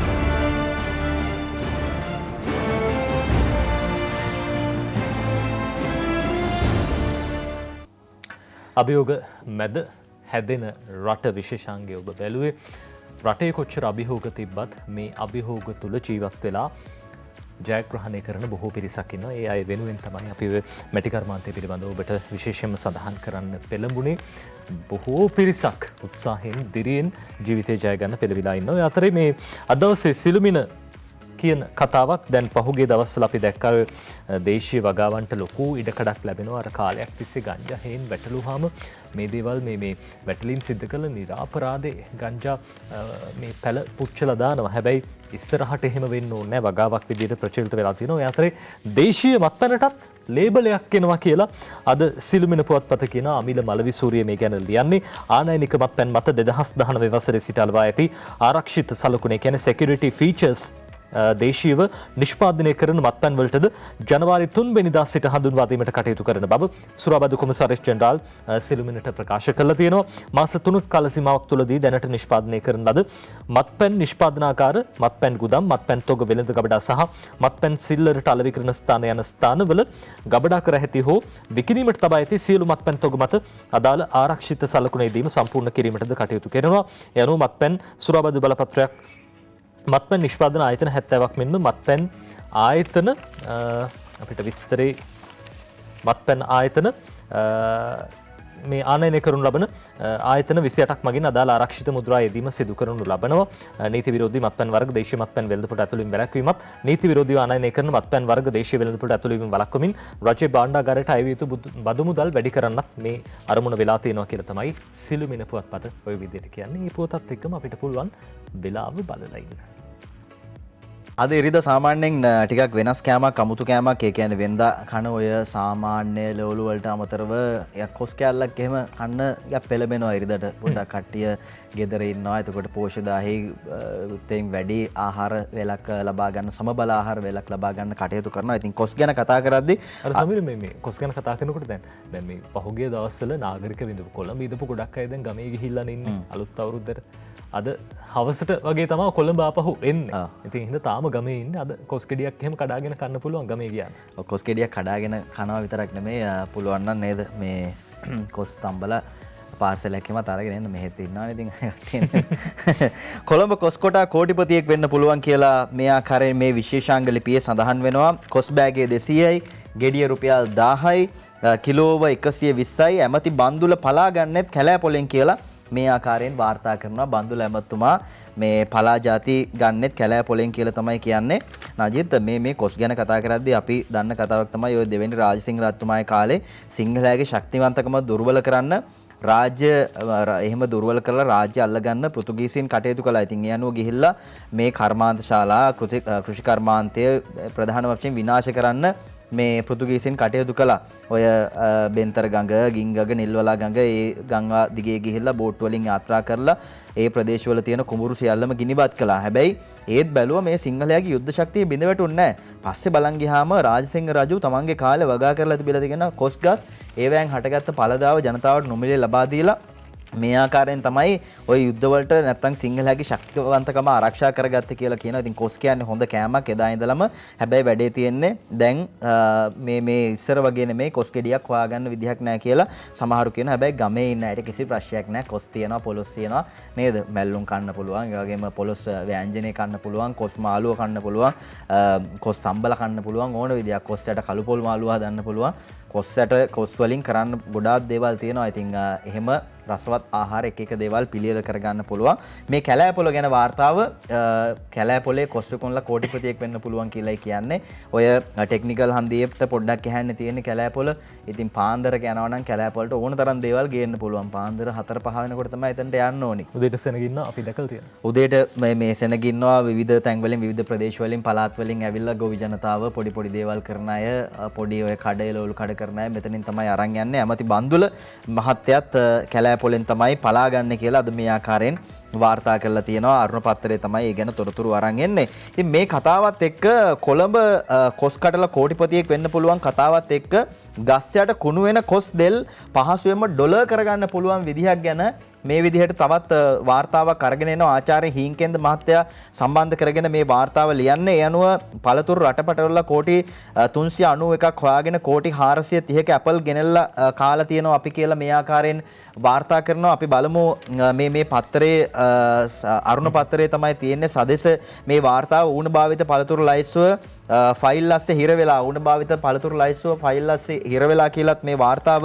අරන් එනවා. එයාගේම දශක දෙකකට පෙර නම් කළ ඌණ භාවිත පළතුරු භෝග තවමත් එතන ඩොලර් උපයන්න පුළුවන් දේශීය පළතුරු 100 ගණනක් තාමත් කැලෑවේ පළතුරු කර්මාන්තකරුවන් ළඟ රටවලින් අත්දැකීම් උගත ගන්න ඕනි කියලා ඉගෙන ගන්න ඕනි කියලා මේ වාර්තාවේ සඳහන් කරනවා. මොනතරම් අපරාධයක්ද කියලා බලන්න නජිත් මේ පළතුරු රටපටවල කෝටි 391යි උපයලා තියෙන. හැබැයි කෝටි 430ක අපි ඇපල් කාලා තියෙනවා. මොන දේ නැති වුණත් අපේ රටට ගේන ඒවා දැන් බෙහෙත් හිඟයි කියනවා.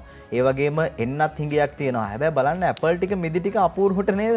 ඒ ඕන තැන්වල ඒ හැමතැනම තියෙනවා. එතකොට මේවා කලින් ගෙන අපවද? මේ තරම් ඇපල් මේ තොග අපේ රටේ තාමත් විකුණන්න තියෙනවා නම් මේවා කලින් ගෙන අපවද? ඒ වගේම මේවට ආයනන සීමා පැනුවේ නැද්ද? මේ ආදී වශයෙන් ප්‍රශ්නාර්ථයක් මතුවෙනවා. හැබැයි මේ කන්නේ ලෝකේ විසම පළතුර කියන එක මතක තියාගන්න. ඇපල් කියන්නේ ලෝකේ විසම පළතුර. මොකද මේවා කල් තියාගන්න ඒ පාවිච්චි කරන දේවල් විසයි කියලා ලෝක සෞඛ්‍ය බලධාරීන් සඳහන් කරනවා. මේ අතර තමයි මේ වාර්තාව ගස් යට කුණු වෙන කොස් දෙල් පහසුවෙන්ම ඩොලර් කරන්න පුළුවන් 2018 වසරේ ශ්‍රී ලංකා අපනයනය කරලා තියෙන ඇපල් ප්‍රමාණය මෙට්‍රික් ටොන් 27253ක්. ඒ සඳහා ආනයනය කළ තියෙනවා. ඔව් ආනයනය කරලා තියෙනවා අපේ රටට යනුව මේ ආකාරයෙන් මෙට්‍රික් ටොන් 27253ක් ඒ සඳහා රුපියල් මිලියන 4302ක් වැය කරලා තියෙනවා. ලංකාවෙන් පිටරට යවලා තියෙන මුළු පළතුරු ප්‍රමාණය වන්නේ මෙට්‍රික් ටොන් 24718ක්. ඊට අයත් වන පළතුරු භෝග අතර කජු තියෙනවා, අන්නාසි, පැපොල්, ලඹ, අලිගැට පෙර, මැංගුස්, කොමඩු, පේර වැනි ජනප්‍රිය පළතුරු තියෙනවා. ඒ නැතුව නෙල්ලි, වෙරළු, සියඹල වැනි ඌණ භාවිත පළතුරු ප්‍රභේදයන් මේවේ අන්තර්ගත වෙන්නේ නැහැ. විවිධ වකවාණු වල කෘෂි විද්වතුන් විසින් සාදන ලද ඌණ භාවිත පළතුරු නාමාවලිය මේ තවමත් තියෙන කෘෂිකර්ම දෙපාර්තමේන්තුවේ කබඩ් ඇතුලේ කියලායි වාර්තා කරන්නේ. එතකොට මේ ඌණ පෞෂිත භාවිත මේ පළතුරු මේවා කවද්ද අපි අපනයනය කරලා ආර්ථික වාසි ලබා ගන්න මේ ගැන ටිකක් හොයලා බලනවා නම් ඒ අදාළ ශේෂ්ත්‍රවල ඉන්න අය වටිනවා කියන එක අපි මතක් කරන්න ඕනේ. සමීර ඇපල් ගැන කිව්වනේ මේ දැන් අපේ රටෙත් ඔය ඇපල් වැවෙනවා නුවරඑළිය පැත්තේ එහෙම වගා කරන්න පටන් අරන් හැබැයි අර මේ රටින් ගේන ඇපල් වලට වඩා චුට්ටක් පොඩි මේ ඒ හින්දා කන්න අකමැතිද දන්නෙත් නැහැ කොහොමුණත් අර විස එහෙම නැහැ දැන් ඔය ඇපල් වල ඒ හින්දා කන්න පුරුදු වෙන්න පොඩි වුණත් ලොකු වුණත් විස නැත්තම් ඒක බොහොම වටිනවා. දැන් පහුගිය කාලේ කාපු දේවල් හින්දා සමහර වෙලාවට වෙච්ච දෙයක් ගැන අද සිළුමිණ පුවත්පත ලියනවා. මේ රියානතුරු වලින් 2122ක් මිය ගිහිල්ලා තියෙනවා. මේ අනතුරු වලට ගොඩක්ම හේතු වෙලා තියෙන්නේ නිින්ද යාම. නිින්ද යන්න හේතුව තමයි ඔය හරියට කෑම කන්නේ නැහැ. ගොඩක් අය ඔය කම්මැලි ගතිය දැනෙන්න නැත්තම් නිදිමත ගතිය දැනෙන්න පිටි වැඩි ආහාර කනවා. මේ හින්දා නිදිමත එනවා. නිදිමත ඇවිල්ලා රිය පදවනකොට නිින්ද ගිහිල්ලා අනතුරු සිද්ධ වෙනවා. 2122ක් මැරිලා තියෙනවා. ගිය අවුරුද්දේ රියානතුරු වලින් හර්ෂා සුගතදාස ලියන්නේ 2021 වසරේ මාස 11කදී සිදු රියානතුරු 2035කින් පුද්ගලයන් 2122 දෙනෙකු මරණයට පත් වී තිබෙනවා. රියානතුරු වලින් මිය ගිය අය අතරට පදිකයන් 595ක්, යතුරු පැදිකරුවන් 785ක්, පසු පැදිකරුවන් 134ක්ද, රියදුරන් 215ක්ද අයත් වෙනවා. රියානතුරු වලට භාජනය වී මිය ගිය මගී සංඛ්‍යාව 217ක්, මියගේ පාපැදිකරුවන් 163ක්. 2020 වර්ෂයේදී රියානතුරු සලකා බැලීමේදී රියානතුරු ගණන 2242ක් වන අතර මියගේ සංඛ්‍යාව 2363ක් වෙලා තියෙනවා. මේ ප්‍රමාණය 2021 දී ටිකක් අඩුවීමක් පෙන්눔 කරලා තියෙනවා. සමහර විට අර ඇඳිරි නීති නැත්තම් විශේෂයෙන්ම මේ කොරෝනාව හින්දා අපි දැක්ක නිරෝධායන ඇඳිරි නීති පනවලා තියෙනවා. මේ හින්දා රියානතුරු වල අඩුවීමක් දක්නට ලැබුණා. ඒ කොහොම වුණත් සමබල ආහාර වේලක් ගන්න. එතකොට නිරෝගීව සෞඛ්‍යමත්ව ජීවත් වෙන්න පුළුවන් කියන කාරණාව අපි සඳහන් කරන්න ඕනේ. ඔය අතරේ බොහෝ දෙනෙක්ට තිබ්බ ගැටලුවක් තමයි සමීර අර මේ පියවරු පිළිකා දැන් ලෝකේ එන්නතක් හොයාගෙන තියෙනවා. අද දවසේ ජාතික පුවත්පතුත් ඒ ගැන වාර්තා කරනවා. අපි බොහොම කෙටියෙන් ඔබට ඒ ගැන කියන්න සූදානම් මේ පියවරු පිළිකාවන්ට වැට බඳින්න නැත්තම් කම්මුතුයි කියලා තමයි අද දවසේ පියවරු පිළිකාව කම්මුතුයි. මේ බලන්න ඇමරිකා එක්සත් ජනපදයෙන් එන්නතක් හොයාගෙන තියෙනවා කියන කාරණාව තමයි අද දවසේදී සඳහන් වෙන්නේ. මේක බොහොම වටිනවා. බොහෝ වෙලාවට අපි දන්නවා ලොකු ගැටලුවක් වෙලා තියෙනවා පිළිකාවෙන් පියවරු පිළිකාවලින් 2018 වර්ෂයේ මියගිය කාන්තාවන් ගණන 6,27,000ක් කියලා තියෙනවා. ඉතින් මේ දේවල් වළක්ව ගන්න පුළුවන් එන්නතක් දැන් හොයාගෙන තියෙනවා. ඔව් අර හොරෝපතානේ මේ දැරියන් තුන්දෙනායි කතාවක් තියෙනවා. අපි එතනට යන්නේ නැහැ. හැබැයි ඔබේ දරුවන් ආරක්ෂා කරගන්න ඔබේ දරුවන්ට ටීවී එකේ බලන්න දෙන්නේ මොනවද? අර නයි කාන්තාවන් හොයාගෙන යාපනයට ගිහලා එතනින් බෝට්ටුවකින් ඉන්දියාවේ යන්න හදපු දරුවෝ තුන්දෙනා හොරෝපතානේ ඔය මාධ්‍ය නාලිකා කරවන අයත් ඒගොල්ලෝ නිකන් නයි වගේ තමයි. ඒගොල්ලන්ගේ ළමා පරපුරට මේ දෂ්ට කරන්නේ. ඉතින් මේවා දෙමව්පියෝ තේරුම් අරගෙන වගකීමක් ඇතුව තමන්ගේ දරුවන්ව හදාගන්න මොනවද දෙන්න ඕනි බලන්න මොනවද නොදෙන්න ඕනි දෙමව්පියෝ තේරුම් අර ගැනීම තමයි වටින්නේ. අපි යනවා කාටුන් බලන්න.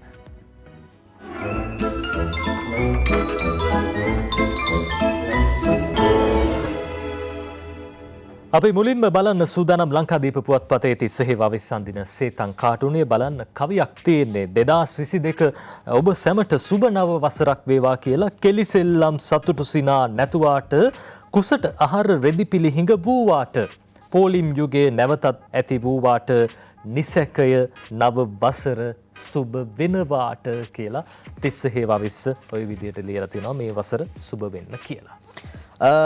අපි යනවා දිවයින මේ කාටුනේ බලන්න. රුවිතන් කාටුන් එක දිවයින පත්තරයේ තියෙන්නේ. ඒ අනුව ප්‍රධාන කාටුනේ දිවයින පත්තරේ පේන විදිහෙන් නම් බන්දුල ගුණවර්ධන මහත්තයා වගේ කෙනෙක් ඉන්නේ. සාමාන්‍ය වැසියෙක් ඉන්නවා. මේ පවතින ආර්ථික විනාශය ගැන මාත් එක්ක විවාද කරන්න ඕන ඔස්තාර් කෙනෙකුට ආරාධනා කරනවා බං කියලා කියද්දී සාමාන්‍ය වැසියා කියනවා සර්ගේ ඔස්තාර්කම අපි දැනගත්තේ 2500 ඩිග්‍රී එන්නේදී කියලා මතක් කරලා දීලා තියෙනවා.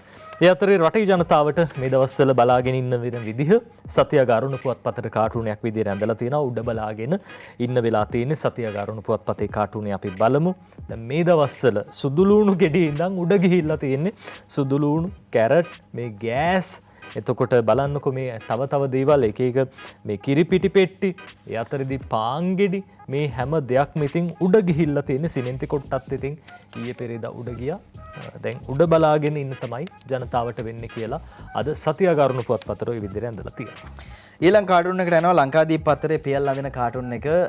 මේ ජීවන වියදම ගැන තියෙන්නේ බලන්න 2022 නව වසරක් වේවා කියන ඒ දිගු කොඩිය මේ ආකාරයෙන් ප්‍රදර්ශනය වෙලා තියෙනවා. ඉතින් මේකත් එක්ක බලන්න එක වචනයක් අඩුයි. පේන්නේ නැහැ බඩු මිල, ආහාර හිඟය, පොහොර ප්‍රශ්නය, ජීවන වියදම, ඩොලර් ප්‍රශ්නය, අධ්‍යාපන ප්‍රශ්නය, ඒ වගේම කොවිඩ්, ඉන්ධන ප්‍රශ්න මේකත් එක්ක එක වචනයක් පේන්නේ. අනේ සාමාන්‍ය වැසියෙක් ඇවිල්ලා අහනවා කෝස සුබ කියන එකේ අංශු මාත්‍රයක්වත් පේන්නේ නැහනේ. මම බලන්න 2022 සුබ නව වසරක් වේවා කියලා තියෙනවා. ඒක පේන්නේ නැහනේ. කියලා මේ ප්‍රශ්නත් එක්ක අහලා තියෙනවා.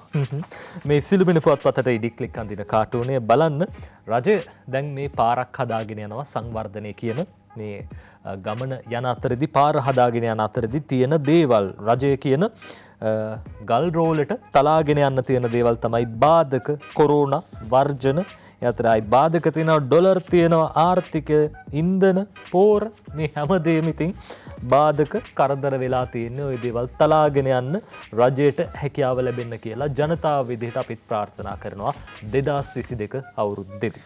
මම බලන අන්තිම කාටුන් එක හුරේර කාටුන් එක හසන්ත විජේනායකගේ අද අරුණ පත්තරයේ තියෙන්නේ. ඇවිල්ලා කියනවා දේශපාලඥයෙක් ඩොලර් නැති නිසා ආණ්ඩුව වලිගේ නැති ගුණා වගේ කියලා ගම්මන්පිල කියනවා. වලිගෙ තිබුණා නම් සාමූහික වගකීම කඩන මැස්සොත් එලවනවානේ සර්. වලිගෙ තිබ්බනම් සාමූහික වගකීම කඩන කියලා ඔන්න කියලා තියෙනවා. සාමූහික වගකීම කඩපු අය කවුද කියලා දන්නවා ජනතාව. ඔන්න හුරේර පොඩ්ඩක් ඒ ගැන මතක් කරලා දෙනවා. අපි කාටුන් අවසන් කරන්න සූදානම් අද දවසේ අනුරාධ හිරිපිටියගේ ලියන හිටිවනේ කවියෙන් බලන්නකෝ මොනවද කියන්නේ කියලා. ඩොලරය කචල් වර්චස්සුන ගමන්මයි පොහොරට හිර වෙලා ගොවියෝ හුලම්බොයි. චොරවුණි ගෑස් කිරිපිටි ටික ගණන් යයි නව වසරෙත් ඇත්තේ මේ ගැට ගිලින්නයි. ඩොලරය කචල් වර්චස්සුන ගමන්මයි පොහොරට හිර වෙලා ගොවියෝ හුලම්බොයි. චොරවුණි ගෑස් කිරිපිටි ටික ගණන් යයි නව වසරෙත් ඇත්තේ මේ ගැට ගිලින්නයි කියලා අනුරාධ හිරිපිටියගේ ඒ විදිහට ලියනවා. ගැට ගිලින්නේ නැතුව ගැට හරියට ලිහාගෙන ගමන් කරන්න පුළුවන් වෙන වසරක් වෙන්න කියලා අපි නම් ප්‍රාර්ථනා කරා. ඔව් ප්‍රශ්න තියෙනවා. ඉතින් මේ ප්‍රශ්න සියල්ලකටම මුහුණ දෙන එක තමයි ජීවිතය කියලා කියන්නේ. අභියෝග වලට මුහුණ දීලා අපි ඉස්සරහට යමු. අංක 1 මතක තියාගන්න සෞඛ්‍ය ආරක්ෂාව මූලික සෞඛ්‍ය පුරුදු පිළිපදමින් හෙට සියලු දෙනා වැඩට එන්න අලුත් අවුරුද්ද ජයග්‍රාහී සුබ අලුත් අවුරුද්දක් වෙන්න කියලා අපි නැවත වතාවක් ප්‍රාර්ථනා කරනවා. ඔබට හායිබෝන්.